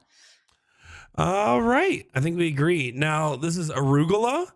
Is that right? Arugula. I'll be honest. Not that good on pizza. Like I know I've had like a good prosciutto arugula type pizza before. I'll be honest, it just adds extra work. It feels like it's giving me a job. Really? I like the peppery finish and the it's a change up ingredient for me. Stronger palate than me. You're like, ooh, the peppery notes and stuff like that. I'm like, meat eats pizza. Meat lover's good. You know, like we're not built the same, dude. No. Here's the thing. I think I've just tricked myself into thinking I have a sophisticated palate because I've just studied and studied and studied. So I think theoretically I have strong opinions, and then ultimately I realize, oh, I don't even like that flavor profile. Like, at the end of the day, I think I just get excited about the ingredient. So that I don't know, something green. I get It's stoked. like again, on a Yeah. prosciutto pizza, it's I don't think it's Okay, tasty AF. that's fine. It's I. I need to know what your opinion on onions, because I'll be honest, I flip flopped on onions about every other week. Like as an Oh, ingredient I'm in a. pizza, I should say. I do like onions Oh, in okay, okay. general. I think I feel very strongly that I want a sweet red onion on a pizza. I do not want the white onion on it. I want my white onion everywhere else and diced up on a hot dog. But yeah, the red's for burgers and pizza. The white is for hot dogs. The white onions for me, I remember my dad used to bring home Godfather's pizza all the time from the Hess gas station down the road. It's a crazy statement when you say it like that. I can tell you, every single time I ate the onion pizza, it just made me feel so sick. I don't know why. Like I just can't Well, stand some onions on pizzas anymore. some people get heartburn and some people have a hard time digesting it. So that's not your fault. It's just your body, dude. Oh no, war crimes in the bathroom. It was Oh awful, no. but it could have just been Godfather's pizza. But because it was always this like sausage and onion pizza, for Uh me, it goes between like white onions. Either if I have to feed to Will territory, like I really don't like that as a pizza topping. I agree. I don't think it should be a pizza topping. It's just, yeah. Put it down there. Put it in Um, spaghetti and other things. spaghetti pizza topping, yummy. Oh wait, you didn't put? Did you put mac and cheese? Is that the last one in here? Is that mac and Yeah. cheese? Okay, good. That's a thing. People do that. I know. I've been to Yeah. CC's. Dude, Cece's. That is a blast from the past. The $5 buffet, right? Am I remembering this Yeah, right? yeah. I went to Cece's as a kid in Kentucky because we were poor all the time. Oh, wow. That's like, I don't think they've made it to the West Coast. I haven't seen a Cece's and maybe they have, but I just haven't seen it in No, forever. you guys got old spaghetti factories. What else do you need? Dude, that was the best day ever. That was awesome. No, CC's. I used to work at K Jewelers in a like outdoor shopping plaza, and next to it was a CC's Pizza. And sometimes this is true, chat. I would get out of work, I would leave, I would take an edible. I would then, after locking up my jewelry store, making sure everything's good. I would never ever do that before. I would then take an edible, and I would go to CC's, and I would just see how long I could eat pizza for. Oh my gosh, we've That's how I lived spent my very time. different lives. I spent my time camping and like making memories with people. I'm kidding. I'm kidding. Nick. I'm so kidding. I have no And I'm friends. just over here like, I'm back at CC's. It's okay. Dude, the dessert pizzas weren't bad. I remember No, thinking they were okay. listen. Cece's dessert pizza, the cinnamon apple pizza, delicious. Yep. Like that's Yep. delicious. Their Mhm. cinnamon rolls, I eat for like They were all right for the $5 cover. They were all right. They were now more it's than like all right. over $12. I think it's like up to like $12 to go there. Ooh, Yeah, my childhood I'll have is to go ruined. back. Real quick on CC's, that was the first time I ever had like body dysmorphia of thinking like I just looked at but the opposite. I thought I was this big dude that could take down a pizza to herself, and I would always like get a special pizza made to be brought to the table like an idiot and be like wasteful as a kid because I would look at these like truckers, these like 6'5" like trucker dudes that drove truck, the things that truckers do, and they Six foot just five trucker dude that drove truck. yeah, and All like right, that they makes would just be sense. taking down pizzas, and I remember thinking to God like, why am I a petite little girl? Like this is messed up. I need to be that so that I can like mow down a whole pizza to myself. And to this day, I've only ever eaten a medium whole pizza from Domino's once in my life, and it was the hardest thing I've ever had to do. I one time took $100 to eat 7 Big Macs in one sitting. 7 Big Macs in one sitting, and that was $100 bet. And I had to drink one large drink, and I could have as much water as I wanted, and one large fry. Yeah, Okay, man versus food. Damn, that's yeah. I had like 2 wow. hours though. They gave me time. Like it was Oh, at okay. home. Like it wasn't like at a McDonald's. Like Mr. McDonald did not ask me to do this. It was just like a dumb friend of mine at the time. A guilty pleasure of mine is definitely watching like, food challenge, like dudes and women trying to take down like a whole lot of food, and they have wonderful, insightful like knowledge about food too, and they're kind of reviewing it at the same time. Like those are some of my favorite food reviewers just by happenstance. Yeah, no, I will disassociate on TikTok watching people eat food. A shout out Elizabeth Eats NYC. We love you. Dude, you love Elizabeth Eats NYC. That's the goat. The goat. Go collab with us, girl. Please, Sorry. please do. No, we're here. Okay, red onion. We're gonna get through this right here. Red onions. I'm Yes. gonna. You're probably gonna put it way higher than I would put this one. Based off what you just told me, because like for me, it's definitely better than white onion, but like it's like if I have to, like I'm not going out of my way to order that on a pizza personally. Yeah, I would put like olives, mushroom, but then there's really no vegetable. Oh, the arugula. Yeah, okay, I'd take arugula over red onion. We can put it in if I had to. That's fine. Are you sure? Because you're right. Sometimes Don't let me mansplain this.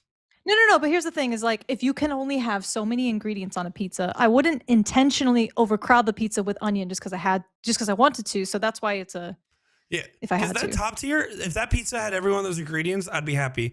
And if you bring it down to the second tier, I would probably still be okay with it too. You know, I mean, at that point it gets a little crazy, but like those pizzas are fine. And then, some of these other it gets a little crazy. Yeah. Oh gosh. So in the if I had to is chicken anchovy, Canadian bacon artichoke and red onion. Oh my god, dude. Okay. If I had to eat that pizza, I guess I would. Actually, I think that if I had to, pizza definitively is a pizza is worse than the Feed to Will pizza. I'll be honest. Yeah. I think that's a worse experience because of the combination. Oh no, for sure. Oh, for sure, because the combo, exactly. Because like just I eat's actually like other than the fact that Alfredo's there, like prosciutto, pineapple sounds fine, fig, arugula sounds fine. Okay, 2 separate pizzas, that would be fine, but all together, that's weird. Yes. No, yeah, especially with Alfredo with any of those. Other than okay. Spinach. Next up we've got spinach. Yay, spinach. I love spinach on its own. I think it's weird on pizza, if I'm being honest. I don't like spinach warmed up. I like it cold and crispy. It's the same as just to me. Like it adds extra work to the chewing of a pizza. Like it's not gross. I wouldn't even be mad. And if pizza was like if spinach was on like a pizza like ingredient list, I'd still probably order it if I like the sound of the other ingredients. But for me, it's just fluff. Like it's the same as arugula to me. I think I like it slightly more than arugula, and that's about but I'm pretty neutral on it.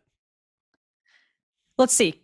Can we change anything we already put on the list, or is that like it's done? I'm open to requests. I may consider granting your wishes. Okay, so based on what you said, either like spinach kind of has to be alongside arugula, or arugula needs to come down a tier, and you could put spinach in the just I. That's in my dream world. That spinach goes up, arugula goes down. But all right, let's do it. I think you feel more strongly about arugula than I do about spinach. Yeah, I'm the opposite of you, where I put arugula up 1 tick above spinach. I think it's fine. Give me one of them. Yeah. If you're saying that there's like that peppery tone, then it's fine. Okay. There's a lot to break down there. But first, bell peppers, tasty AF. I'm gonna be honest, they add crunch. They add a little bit of texture. I'm a big fan of a good green pepper. Finally, we disagree, my man. It took a million ingredients, but here we are. We've been aligned this whole time. Dude, hear me out. I love a crisp, sharp crunch in my food, just like the next guy. But I don't like the flavor of bell pepper in my older age. I think it's just like too strong and kind of steals the show. And it's always like so raw. I feel like they never cook it enough. That's fair. It's like raw and just it distracts me. I would feed that to Will. It's so bad to me. Whoa. On a pizza. Whoa. Yeah. Whoa. Yeah. No. I said what I said. No, ma'am. No, ma'am. Okay. If you didn't want to put it in tasty AF because a lot of times they cook it wrong, that's a fair enough reason. Because there's a lot of places that do bell peppers wrong on pizza. But if you can't convince me it's not the same as a fig. I'm sorry. You just can't. You can't convince me. Like you can put in just and I don't think I'd argue with it. Yeah, bell peppers and figs are like the same level of craziness. Like I don't like Feed to Will territory. I mean, Feed to Will is like, again, I love Will, bottom tier. You know, I don't know.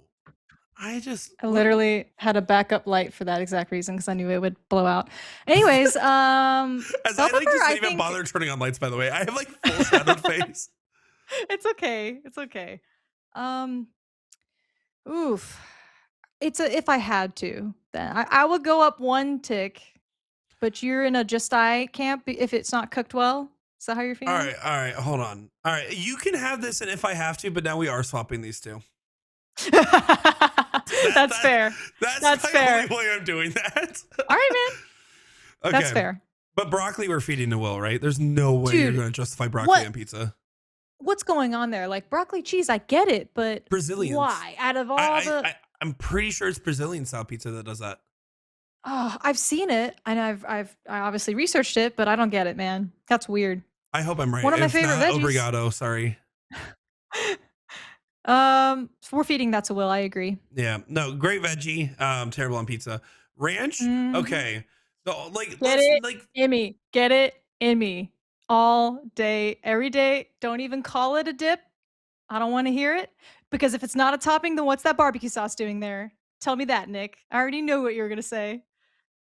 Okay, Give it to let's slow me. down. Let's slow down for a second. Let's just on the brakes. I like putting ranch on top of my pizza. Mhm. Does that make it a topping? That is my question because it's a condiment on the side, and I wouldn't argue it's a dip because no one's dipping their pizza in a bowl of ranch. That's silly. They put it on Well, top, I would do and I that. like pizza. I like ranch on top. You probably would. I like Yeah. ranch on top of my pizza, but I don't think I've ever had a restaurant bring me out ranch covered pizza. I have like a bacon chicken ranch pizza is like a style in New York. Yeah, okay, that's the one Absolutely. exception. That's the It's one. baked in. Well, here we are. It's a I love topping. it. It's Cause like yeah. if we're talking like I'm taking a little bit of ranch and I'm putting it on top of my pizza, then it is a get it in me for me. I think ranch on pizza belongs. But if we're Yeah. talking like I can't go to a restaurant and order ranch on pizza, like the other than a chicken bacon ranch, which is still not something I'd order because I don't want the chicken. I have eaten it and it's like the best scenario for a chicken to be on pizza. That's But I think fair. it's a get it in me. All I right, think like I'll a put it little out there. to your taste.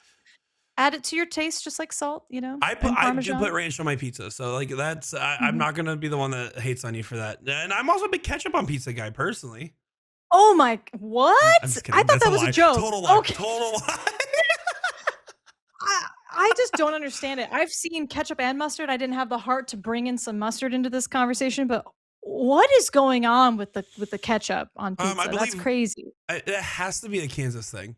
That's a Kansas thing, That's right? that's like ketchup on your beautiful steak that you ordered from the steakhouse. Like it's blasphemy, right? Yeah, I don't know. Like I want tomato sauce with my tomato sauce. Is one of the craziest tastes you could have. Like, well, no, but it's not tomato sauce. Like it's like a vinegary, like sweet sugar. There's yeah, so much sugar in ketchup. It's so different than a true, like authentic, like pizza red sauce base. It's just different. yeah. It's weird. Feed it to Will.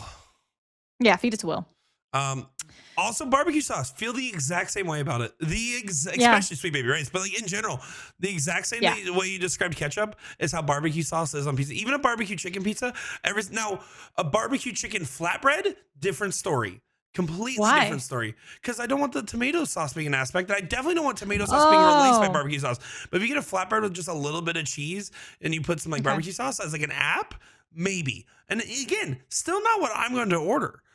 Yeah, I think this is another feed it to Will category. Yeah, I'm with that. I also don't like a Western burger. There's just something about a Oh, barbecue disagree there. sauce. I'm not a fan. Something about the barbecue takes me out of it. I like it Yeah, but on barbecued meat. crispy onions, like Yes, little onion Kringles. give me the yeah, I love those without the barbecue sauce. Do it in chipotle aioli instead or something. Like I don't know, just Ooh, uh, I might be don't onto like something. I don't like the barbecue. I like to dip a Um, chicken nugget in that barbecue, but that's about it. yeah, and even then, that's a change of chicken nugget sauce. If we're being so for real, honey Yeah, mustard because or ranch ranch should be is the the go-to. honey mustard Yeah, ranch with you. yeah, Yep. one of those two. I also okay. Is this specifically Tabasco or hot sauce in general? What It's clarify?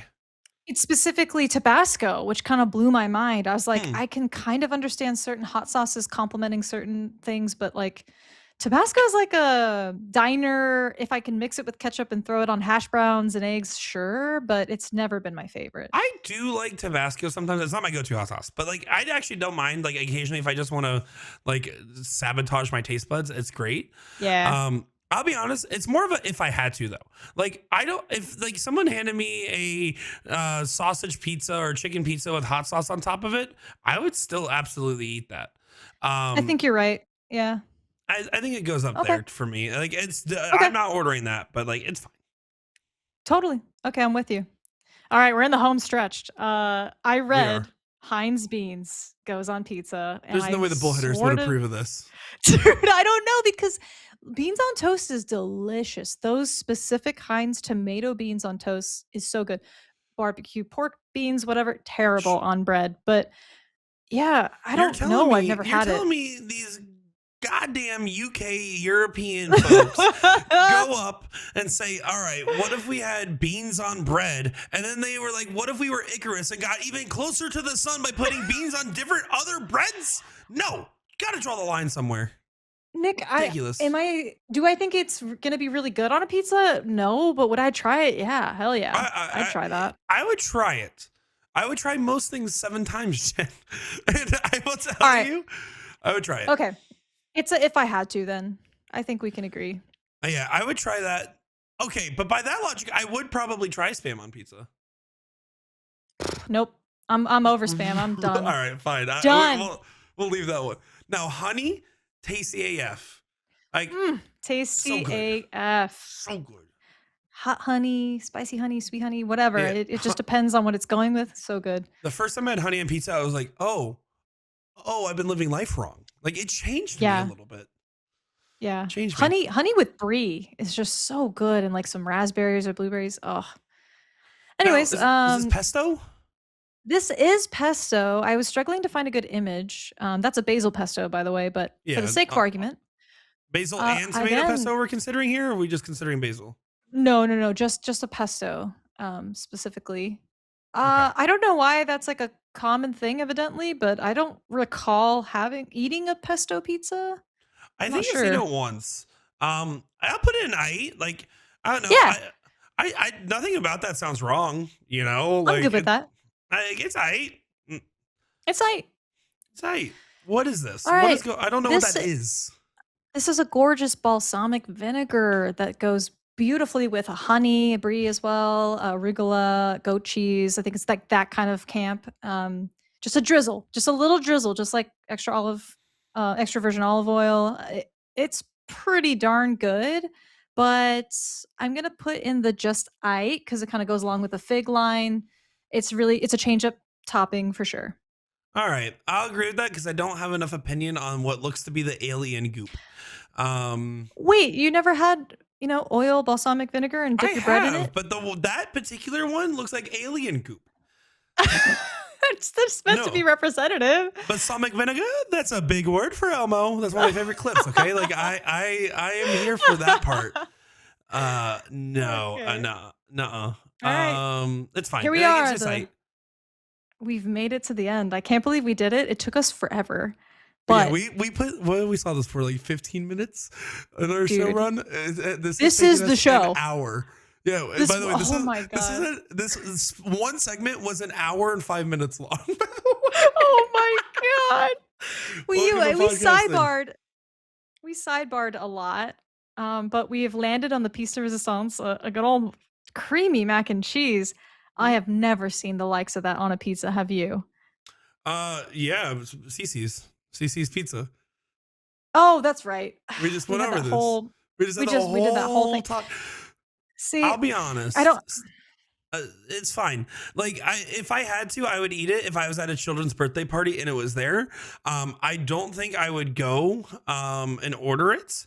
And honestly, like I said, like maybe it was like 5 years ago almost since the last time I had one. And out of all the things at Cece's, it was not the grossest. I can tell you interesting. that much. See, I remember Cece's vividly, and I don't recall mac and cheese being there. Maybe the chain in Kentucky for some No, it was like reason the main didn't. one you would go for. Like that was like the battle royale What? amongst the other children. Like when me and the boys were done airsofting, we're running in the CC's and we gotta grab it before they have to bake the next one. You have to sit there and wait and settle for like sausage. Shout out to Nick and the boys back in the Dude, day airsofting. I went and like re-listened to like videos I made when I was like 13 years old, and there was like a video where it was like me, I was like, yeah, my 14th birthday is coming up. You got the boys coming over. We're gonna go airsofting, go swimming, probably like eat some cake. And I was like, that sounds like a great day. I would do that right now. I would dude, I swear to God, I would do that right now. The fact that you were airsofting and not paintballing like a cool kid, I think that tells me everything I need to know how you throw darts under pressure. Yeah, it was. We weren't about actually trying to shoot each other. We were about pretending we were in Call of Duty. That's the entirety of it. That's even worse. Yeah, that's the Oh, truth. Nick. Unfortunately, that's real. I remember writing like a third of a screenplay where I thought me and my friends were going to use our airsoft guns and act out a military drama. This is. I don't want to talk about this anymore. Mac and cheese. If I had to. Oh my God. If I had Okay, to. all right, mac and cheese. I agree. If I literally shed a tear, Nick. Oh my God. I agree that if I had to is perfectly acceptable. Wow, look at our list. Look at the shape. It's we like a wanna middle finger almost. Yeah, it is. It's a middle finger to everyone's taste buds if the middle finger was one off. Oh. Do we agree with this? Is there anything that we want to move up or down here? Nah, I think let's just trust our gut instinct. This is pretty sophisticated taste buds created this list, I think. The fact that we agreed on everything, Jen, makes me so upset that this next session is about us confessing stuff for content. You know what, Nick? I think I just want to get it over with. Let's move on to the next segment. Content confessionals. Yay! Where our friendship might be over, depending on what you say, dude. What's going on here with your dirty little secret? Yeah, content confessionals where we say our secrets for content. Jen, we've been friends for quite some time, haven't we? Yeah, It's been darn 8 near years? 10 years. Yeah, almost 10. Well, I rounded up Round up, to a round up. decade to be cool. That's fine. We're getting there. So do you remember the first time I got hired for NDA Team Dart? Yes. Do you remember the food I wouldn't shut up about the first time I went to NDA Team Dart? The food you wouldn't shut up about. I saw a sign for it, and that my Uber driver recommended it, and I wouldn't shut up about it. And you and Will were so annoyed at me. Yeah, Bagel Mania? Yeah, Bagel Mania, right? Okay. So do you remember how I wouldn't shut up about it? So you decided one morning to I set up an order on my Uber Eats, and you grabbed my phone and put in your card to buy everyone some Bagel Mania. Oh my God, Nick. What did you buy on the company card? Jen, Nick. I'm very bad at managing my finances. And for the next 9-ish months, every time I ordered Uber Eats, it default charged that card. And I just kept thinking, man, my credit card statement was lower than I expected. And I didn't notice for 9 months? It was over $1,000, Jen, of Uber Eats that I may have spent. And I realized I did the math. And I saw it and I said, oh, and I didn't have any money to pay you at the time. So I just deleted the card and said, if it's a problem, then she'll tell me. And I just never said a thing. Nick, you're basically confessing to a crime right now, first of all. Credit card fraud is not okay. You hit save as default payment method. When you put in the card, you hit that button. I'm not saying I'm not responsible, but I didn't notice it. And the moment I did, I stopped, okay? Okay, Nick, here's the thing. That was my business credit card, right? Yeah. Right? Like it wasn't I would hope so, because if it's your personal card, you really don't pay attention to your finances. I would know. No, I would know. Yeah, I would know if it was me. Here's the thing. You didn't do anything to me all this time. I've been so anxious that you did something to me. You stole from our boss, dude. You hired me. This is was your card you're responsible for. I could have never caught this. I don't look at the bank statements that like the boss looks at the bank statements, and she's been thinking I've been charging fucking Uber Eats. She thinks you've been eating a lot of Wingstop. Like, Nick, what if she did know for sure and scanned those every month and just didn't say anything to me and just then you can thinks still that order $1,000 more a year than you expect in Uber Eats. I helped you out. oh my, I am genuinely shocked. Like I didn't know what you were going to say, Nick. I felt terrible. I still do. But honestly, I needed to get this off my shoulders I for so can't believe long. you're Nick, I'm proud of you for admitting to this. I can't believe you're admitting to this. This is crazy. I am about to submit an invoice from the last gig I worked with you guys. Tori, do what you must. I don't think she's gonna watch. No wonder you wanted to save this segment to the end. So just in case anyone was curious what their two queer little friends were up to, they would pop in at first, get bored, and leave, and then not listen to this. Yep, except for when I end up making this a Facebook reel. Dude, I'm genuinely shocked because here's the thing. Now I'm in an ethical conundrum where I don't want to go to my boss and be like, "Hey, have you been thinking all these years that I intentionally ripped off you guys for some fucking Uber Eats, for some Wingstop, me, and you were just like, I don't really want to confront her about it. We like her as an employee. Let's just let that She's slide." just Like, hungry, you know? She's her trying to mortgage is bulk. just really expensive. She's trying to bulk. Nick, we can't because then either you have to pay that back immediately or I learn so or stressed. I don't know what to do. I need to figure this out with you off the air. Jesus Christ, dude. I cannot believe that. I'm really Oh hoping my it's not as God. bad as I've Ugh. listen. I truly never once paid attention because the credit card I was using at the time, I only just got. I didn't know the last four, nor did it have a name on it. Like I named like my cards, but at the time I didn't. So it didn't have a name. I didn't know. Right. And then one day I realized that like I was broke at this time. This was like when I tried to get into solo content way too early, and I was like, when I did realize, I was like, oh. And I deleted it. And then I was like, should I tell her? And I was like, she'll tell me, right? And then like I just moved on with life. And that was yeah. 3 years ago that I stopped doing it. Oh, like at least 3 years ago now. So like statute of I would have limitations has to be never close. known. So what we would have done if you had come clean right away, I could tell you, is that we would just make you work it off in labor. We wouldn't have made you pay it. You know, like No. I would have been like, hey man, here's some videos to edit. Like put in X amount of hours and we'll call it clean. Handshake So, deal that shit. I just want to let you know, with my mental health at that time, if I had to get to the point where my Wingstop left me to wash dishes at the restaurant, equivocally speaking, I think I would not have been able to make it through those times. Now, fine. You know what, Tori? God, you need a Nick. favor. You know, Kelly, John, Jen, whoever at A to Z needs a favor, I owe you one. Oh my all right? God. Wingstop sponsored by A to Z for 9 months, dude. Well, sometimes it was Taco Bell. Insert A to Z ad to make up for this right now. Yeah, listen, our sponsorship money will take care of this eventually. Anyways, I feel so much better now that I said my confession. I feel Do you so much really? better. Do you understand I feel that? Like, you feel worse. I feel so much worse now that you've confessed. And you fucking knew it too. You knew. I felt terrible. This is how I would react.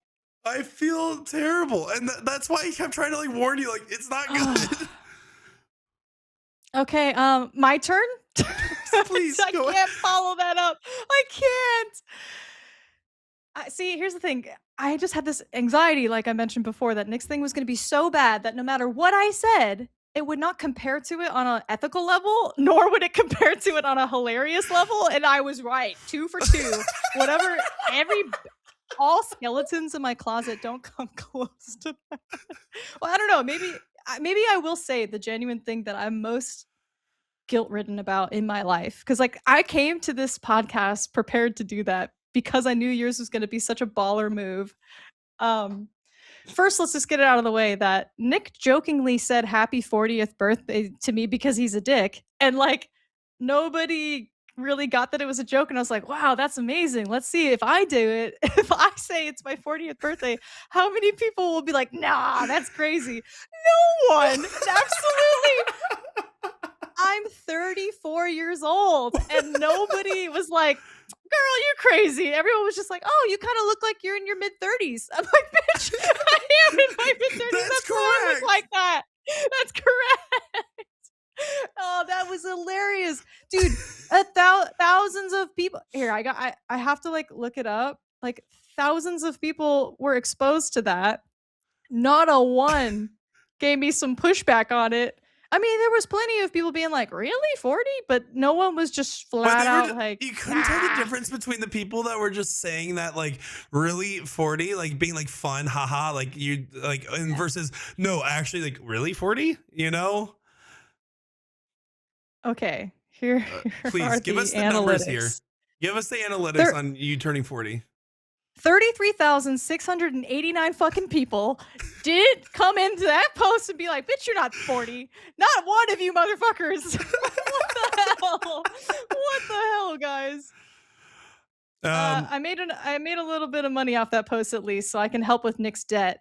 His $1,000 debt of Uber Eats. Dude, we should start a GoFundMe is what we should do. Guys, we're gonna start a tip jar for the podcast. If you guys want to donate to Nick's debt, donate to the tip jar. A to Z, we'll make it back to you. Because here's the thing, Nick. If we go to Kelly and we're like, hey, boss, this is what happened, but here's the money that he stole from you. Well, they're gonna not think twice about it. No, here's the thing too. We don't even have to worry about providing financial compensation because, I mean, I've been hinting at it all week. My darts release on a couple days here in the beginning of April. So I'll make it back in sales. How about that? That's fair. That is fair. All right, Nicky Poo, we're doing that. All right. Okay. So I'm not 40. I'm not 40 is my first confession. And I didn't mean to do credit card crime. Okay. Oh my God. Mine was fraud. Yours was being 40. That was our confessions. No, I'll say a real confession. I will. We'll end out with a bang. Oh, actually, do we even have time though, Nick? I mean, I know do you have a bedtime? No, as long as you're okay with it, then we can do our pointed question. Yes. After. Okay, we'll wrap this up.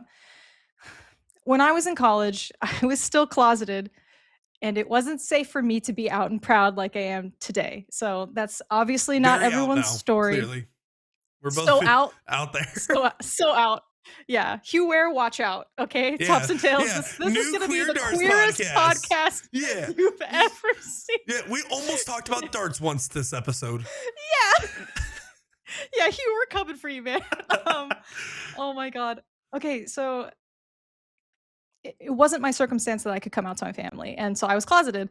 And when you're in your early 20s, it's one thing to be in high school and to never have a boyfriend and for no one to question that, or for some people to question it and to, poke fun at you and stuff. But at a certain age, it becomes extremely like, what's going on? Especially since I didn't have any sign of like extreme social anxiety or like any real reason why I wouldn't want to couple up with someone.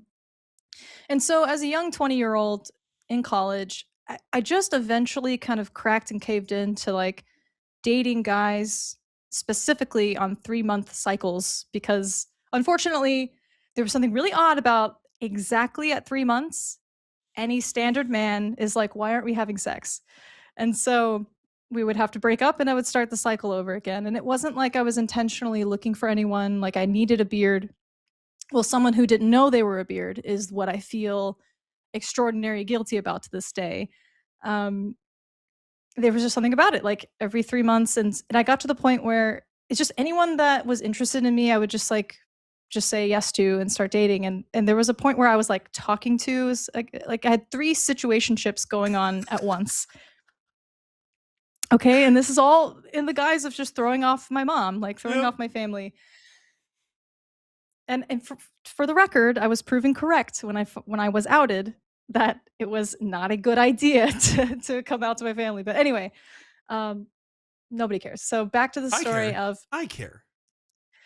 It's not a validation of why. It's just an explanation as to like why I would allow dudes to think they were dating me. It just kind of became a desperation move of like, I just have to do this. And so long as I'm not leading them on in a way where I'm promising them anything, I would tell them straight up, hey, like, this is probably the most depressed I've ever been. I'm not looking for a relationship, but you seem to keep pursuing me. So like, I'm just going to let that happen. Like, I would be so direct about it. And I would just tell them also, I'm not comfortable with like having a physical relationship either. And people just have high hopes and optimism, and they just would ignore all of that and just go for it anyways. So I had 3 situationships going at once in college, and I don't know how, but all the stars aligned. And these 3 seamlessly like completely different dudes from different classes, they were all on campus in the same spot all at once. No way. And I had to somehow pull off that I was not in a situationship with any of them. And each one of them was very suspicious of one another. And they were having private conversations with me about like, why is that dude so flirty with you? And I No. masterfully gaslit them all into not knowing that I was talking to them all, because you just kind of never know who's going to like lose interest or like get frustrated with me because I'm not sleeping with them or like whatever the case. And let me tell you, Nick, I'm not a suave person, okay? I'm not like a player. I could not pull that off to this day. It just somehow it was like a drama. Like at every moment, the moment someone was just about to like kiss me on the cheek, I would find a way to like divert it or change the conversation so the other guy like, looking from across whoa. campus, it was like I matrix dodged all these advances from these dudes, so none of them figured it out and went on about my merry life. But to this day, I feel intense, like lingering guilt for very intentionally allowing those situations to happen because I wasn't prepared to change my life circumstances, to move away like I did. I moved away to California and all those things. But anyway, I don't think I was an absolute terror on society, but that's the exact kind of behavior that people are like very women hating about. And this was, 15 years ago. Yeah. Oh, well, no, not that long, 12, 13 years ago. So I'm yeah, trying to that's like subtract from 40 to figure out the years. I'm not 40, man. Yeah, I feel horrible about that. And I wish that I just was smart enough to go intentionally find a beard that was about it, that was okay with it, and could have been a just like consistent long-term as boyfriend. someone that has been a beard for somebody before, let me tell you, it was great because like I would be like, well, if I'm the beard, then you're buying coffee. Like I didn't do a thing except show up in photos and go meet families, and it was easy. The easiest job I've ever had in my life. Fun fact, every man I ever dated, I paid for everything. And I'm not saying that as a way to put them down. That just was the circumstance. I was always the one with a job. It was the residual guilt is what it was. Like, all I could do is buy them a donut, The least I could do is get them some, like, chicken fingers and tater tots, like, going in the oven. Do you know what I love about knowing you as a person, Jen? What? Is that I know for a fact if you accidentally stumbled upon the sweetest asexual man ever, you would be too polite and they would be too polite for you guys to ever break up. There could have just been a full lavender marriage in your life and you would have been stuck because you would have been like, well, they haven't tried to sleep with me yet. That's usually when we leave. So I don't know. That's probably true. And I mean, I believe me, like in high school and early college, I genuinely gave that the old college try. Like I have absolutely been in love, one particular boyfriend, he's actually my best friend to this day. We were super on and off again, which is funny because I was never the one to break up with him. He was constantly breaking up with me, citing that I didn't seem happy enough in the relationship for some reason. What a sweet man. I would take a bullet for him. I would die for him. Like he's a great person. Shout out to my ex. I did not know I was closeted. Dream guest my podcast. Dream guest in my podcast is probably my ex. Yeah, in his scenario, we talked about it all. We hashed it all. He learned about everything, and it took me a very long time to come to terms with sexuality and what I thought was going to be possible for my life. Because folks got to remember, 15 years ago, it wasn't legal it wasn't same-sex marriage was not federally legal, and I wasn't even in California, where certain states like change laws quickly. But anyway, I grew up thinking I was never going to have a partner. I would never be able to hold my wife's hand walking down the street. Um, it took so much undoing over time to even care to want to be married and have children and live a life. So, long story short, if I can feel vindicated in any way, I look at my past self with a really harsh lens, but that is genuinely my biggest confession I could make. You were just a lost little lamb, though. Like I get what you're saying. Don't get me wrong. Not to downplay your trauma, but like, I mean, you were also a lesson for them as well, which is don't overcommit to someone just because you have a base level component of I'm attracted to them or they're funny enough. Like clearly, they also were settling for a compatibility that was incompatible because the one person that was on and off again could feel the freaking tension, and it was fine. And we loved each other. I actually loved him, so there was Yeah. no pretending, there was no masking like with him. But he Yeah, was smart enough to kind of understand. But yeah, I don't put any accountability on their end. They're just young dudes that yeah. were desperate to hope that That's it was what I'm going to work. saying, though. Every dude wishes that some woman would sleep with him. I mean, like Every they held out dude- hope like crazy. Every dude just sits there and wishes that their Uber Eats magically never charge their bank account. Okay, that's Dude, what every. I can't believe you. Okay, with that said, Nick, we gotta tackle Darts' greatest question, right? This is the pointed question. of episode 1. The pointed question: should darts players drink alcohol while playing, or are we just all coping, Nick? It's all copium. Like I genuinely believe one of the worst things you can ever do as a dart player is play while drinking, because I can tell you from my lived experience and to others that when I was a youth player, and I was not a bad youth player. I wasn't sneaking drinks in the parking lot. I wasn't doing anything like that. Like a true sober youth player, I could tell you definitively I had better habits, better mental control, and better handling my own nerves when I was sober. And when I started drinking, I realized I could reach a new gear. It really did help increase my darts. Alcohol is clearly a performance enhancing drug in darts. You cannot convince me otherwise. But it's a performance enhancing drug that basically makes you have bigger drawbacks than you would have if you just never did it. And I truly believe that it's one of the worst habits you can get into as a dart player. That's a pretty strong opinion. Yeah, you're definitively against then in terms of ultimate performance. So like in the long road, anyone Correct. who's trying to be as good as possible, they're on a tournament circuit, they're traveling, they're competing. So that's what you're talking about, rather than an average like league pub player. Do you feel that way as well for just anyone who's casually enjoying the game? If you don't want to get better at darts, then drink. That's what I'm saying.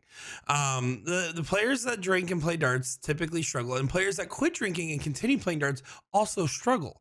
There's a handful of exceptions, but yeah, I will say, like with the TOC 2019, I turned 21.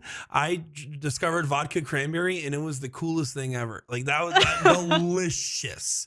Drank so many of those that at that tournament in the middle of Missouri, I still had, I think over that 5-day period, I spent $700 at the bar before tip. Like it was a lot of drinks. I drank non-stop, and I won non-stop because my average was an average I had playing sober for all these years, and then all of a sudden I felt like I had this thing that made me not feel nervous anymore. And then every time since I've felt nervous at a tournament, my reaction is not to handle or calm those nerves, it is to drink. And to this day, I don't drink at home. I barely drink on special occasions. I only drink if I'm trying to win a dart tournament. That is truly the only time. I don't even drink during league. I don't drink during casual dart practice, only if I'm trying to win a tournament, because that is now how I cope with the anxiety of it. You definitely touched on one of the biggest arguments against drinking, which is the monetary value of it. Is it worth spending $700 to win $1,000? Yeah, sure, you won all I those won events. 4,000. Okay. Sorry. You won 4,000. I think TOC is probably one of those rare exceptions, but That's if you true. went to a typical steel tip weekend tournament or even like a bullshooter regional, shout out Omaha, Nebraska, best time of my life. Gang. But ultimately it's incredibly expensive. And people go to a certain extent of trying to save, where they're like carpooling, tailgating, not carpooling. Drunk. They're They're all tailgating. drinking and driving and going around town. You know, dart players. Welcome to Wisconsin. Aphasia. They're tailgating, they're doing all these things to try to keep those costs down, but ultimately I've never thought it was worth the trade-off, especially as a woman, because there's a little bit less prize money. So at the end of the day, it comes a little bit more about accomplishment. Like, is the win just the accomplishment of the win the most important thing for you? Is it like the ego side, the feeling of winning and crushing people? A lot of people don't necessarily drink to enhance their performance. It's more to cope with the social anxiety of the room. So there could be that element too. But at the end of the day, I think like what you're saying, Nick, ultimately applies to anyone in any situation. If you're coping by drinking, you'll ultimately benefit better if you just learn the skill of how to handle the nerves and the social anxiety through exposure therapy, through breathing, through positive self-talk. Oh my gosh, I've worked endlessly on myself when it comes to the mental side of the game because I'm allergic to alcohol and I could never rely on drinking to play consistently. I can have a vodka cran or two and not die, certainly, but I immediately just start well, for one, I just get tipsy immediately. A single beer is going to make me tipsy. Very A lightweight. cocktail drink, a cocktail drink, I'm going to be drunk. So one drink, I'm drunk. And it's funny, if I am going to drink and play, which I've experimented with recently in Florida last year, I have to basically only have half of a drink throughout a match. That's like the max I'll allow myself. As I'm Otherwise, over I'm here just also done. drinking with you, chest bumping, by the way, when we Yeah, did mixed yeah. triples. Mixed triples was so dope. Vodka Cran team for sure. But what's so interesting, I used to think that I couldn't speak on this topic because I was always a sober player. I had no other experience. I didn't know the world of like, what is it like to heavily rely on drinking to play, or, what does it feel like to enhance your performance that way until recently. So after going through dartitis, relearning how to throw, coming back to it, I have nothing to lose or gain. Don't really care if I'm winning or not. And so I drank when I went to Florida to like restart my competitive career, if you even want to call it that. And I realized, I don't know, Nick, if you've experienced this, but when you really are nervous for a match, like when it really matters, even if you're drunk, you can still feel your heart racing. And it felt like it was just beating out of my chest. So it's like, even though you can gain that slight edge of like taking the edge off per se and kind of calming down the nerves like a little bit up front, it's still not going to really save you if you were to make it to like a stage final perhaps. So but you did say you were like blackout and winning those tournaments. So maybe I just didn't get I drunk remember enough. like I was drinking so much, and I'm a responsible drunk for the record, and it's not very often I get like this, but like I remember I was drinking so much that an open out soft tip, I for the match for the title, I'm sitting on 31, and I go to my dad and I say, how do I take this out? He says 15, 16, and I said, I don't want to do that. He's like, I don't know, 11, 20. And I said, okay. And that's what I did. And I can tell you that I would never in my life need to ask how to make 31 and 2 darts and open out, folks. For me, it's not the heart racing. I don't care about my heart racing during a match because I live off of energy drinks for like it's nothing. For me, my hand shakes when I get nervous sometimes, and I start to have trouble with my actual follow through and release. Because when I drink, one thing I have noticed is I actually physically throw the dart harder. I don't know why, but that's a habit that I've just built up. So that was always a big struggle for me. But you know what the hardest thing about it is, and this is one of the biggest reasons why I think drinking in darts is a bad thing. And there's I have 17 other things here. It makes it way more complicated to run youth events and truly build up a youth circuit, build a healthy environment for children players. That's a big component of it right there. But frankly, I've also just seen dart players that have wanted to quit drinking because maybe it even perpetuates into other parts of their life. So therefore they either have to quit darts or they relapse consistently on drinking. And that breaks the heart. Not good. It is really difficult to talk specifically about the performance side only and isolate that out because we can't deny the economical and health impact that drinking is going to have on the person.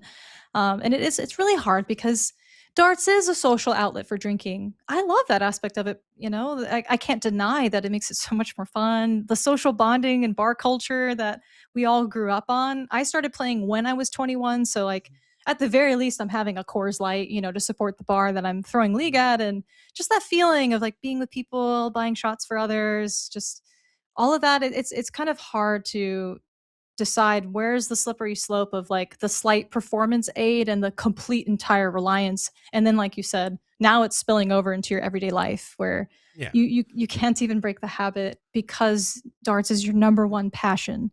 So I think the answer is really simple. It depends. Like, I wouldn't be as definitive as you in that. Nope. I figured it out. No, you figured it out already without me. Okay, that's fine. But I think it really just depends on the individual person's like reason for drinking, and if it's something where the absence of alcohol makes you immediately less confident, and you can't have positive self talk, you can't be comfortable without it, then it's obviously a problem. Um, and so many people, they don't attempt to quit long enough to see if they can break through that. It's Yeah. gonna take months. It will not happen overnight. Maybe even You years. will It might take years. It took me years to get over just performance anxiety. There's nothing I can do to stop from like the hand from shaking. Like, Nick, you and I have the same issue there, but I absolutely can positively work on self-talk, not having expectations one way or the other. That's one of the best things of like, I just never think about outcome anymore. Of There are so many techniques of David Fadum actually said something I really liked where he said, everyone always thinks like, oh my God, what if I miss? What if I miss? What if I lose? What if I don't close that number? What if I miss into the five? But nobody walks up to the line and they go, what if I hit a ton 80? what if I hit a white horse right now? How dope would that be? Think about, Oh, I do that obviously all that's the not gonna, time. I'm like you one do of the that all few. the time? I literally I remember one time I was playing Danny Pace back in the day, at a steel tip event. I was playing with my dad. And when I was playing, we were so far by, we were just getting our stuff beat in. And I remember I looked at Pace and I said, it'd be really cool if I hit 6 bulls right now, because that's what I needed to like come back and win. Double bull, ricochet into a single. And he's like, I thought it was really cool. And I remember another time at a blind draw, I was there and I was like looking at the floor, not paying attention to anything else around me. And there was just this dude watching this match named Justin Paget. And he was sitting there watching, and I just said, trip 20, trip 20, trip 20. And I walked up there and I hit that. He's like, you just got to say it. That's it.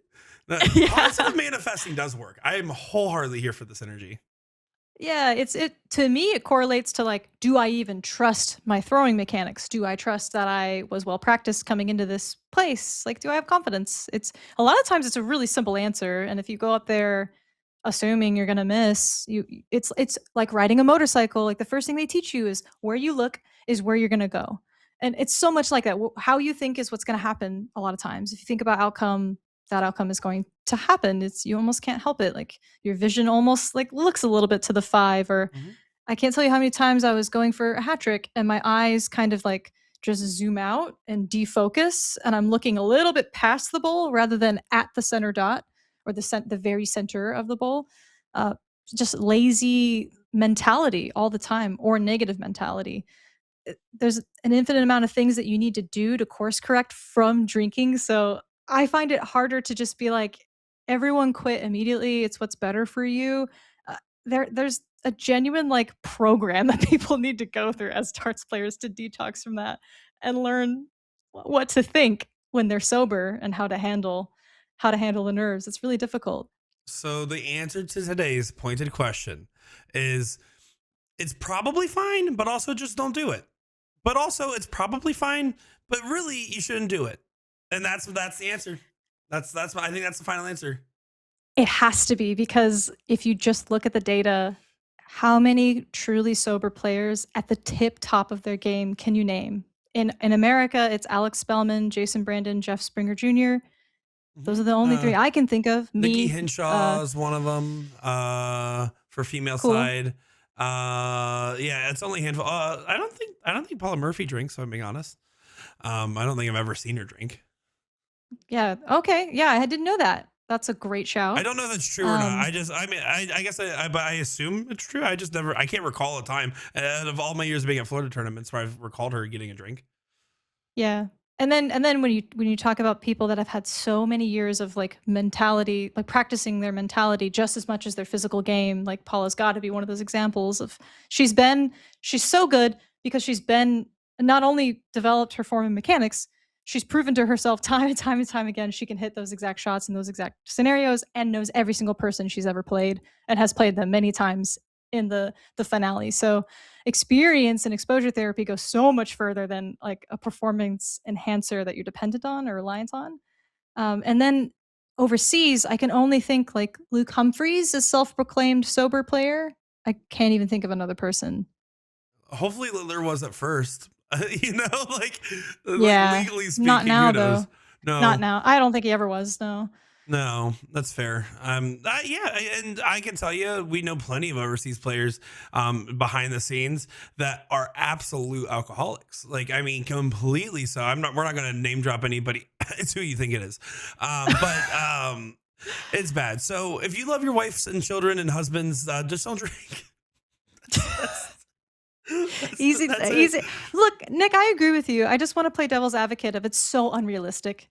It's just so unrealistic to expect anyone to be successful at it without a lot of help along the way. So I would love to breed a culture of like, what does playing sober look like and feel like? And nothing's wrong with you. Everyone on planet Earth that just suddenly stops drinking and tries to play darts is going to be horrible at darts at first. And it's like completely starting over. So my best advice to someone who wants to do it and quit, you have to think of yourself as an entirely new person coming into the sport for the first time. I actually think there's a second argument, Jen. I think we separate darts not by men and women, but by drugs and no drugs. The no drugs league. Those are the two divisions. You have to do breathalyzer and you have to do a drug test before and after every single match. And then there's the drug league where you can drink and take Adderall and do whatever else you need. Okay, like that's true for every sport. There should be a drug Olympics and no drug Olympics. I've always wanted this. I love it, man. Like, Jesus Christ. Well, hey guys, week 1 of the Pointed Questions podcast. We don't do drugs anymore sometimes. This is absolutely a blast. If you guys enjoyed it, we go live every other Tuesday on Jen Mounts Starts and Nick D Does Things. We're on Facebook and YouTube. YouTube, you guys get some extra content, so make sure to go follow both of our pages. The content rotates around. If you miss something, it's maybe because it's on Jen's page or maybe it's on mine. And we're going to have a fun time doing this more. And if you disagree with us, I think that's the point of the podcast. Let us know in the comment section. Yeah, we don't care. We'll probably answer any question. I doubt we'll miss a question. If you want a specific thing to be the pointed question of next episode, let us know. Otherwise, we're just going to do whatever Will Stewart says. So save us, That's please. so dangerous. Oh my God. Why did you say that out? We're making him a pizza already, okay? I live life on the edge, man. I don't know. You've got me in a mood with your confessional. All right, guys. Don't commit credit card fraud. Thanks for watching. Okay, bye.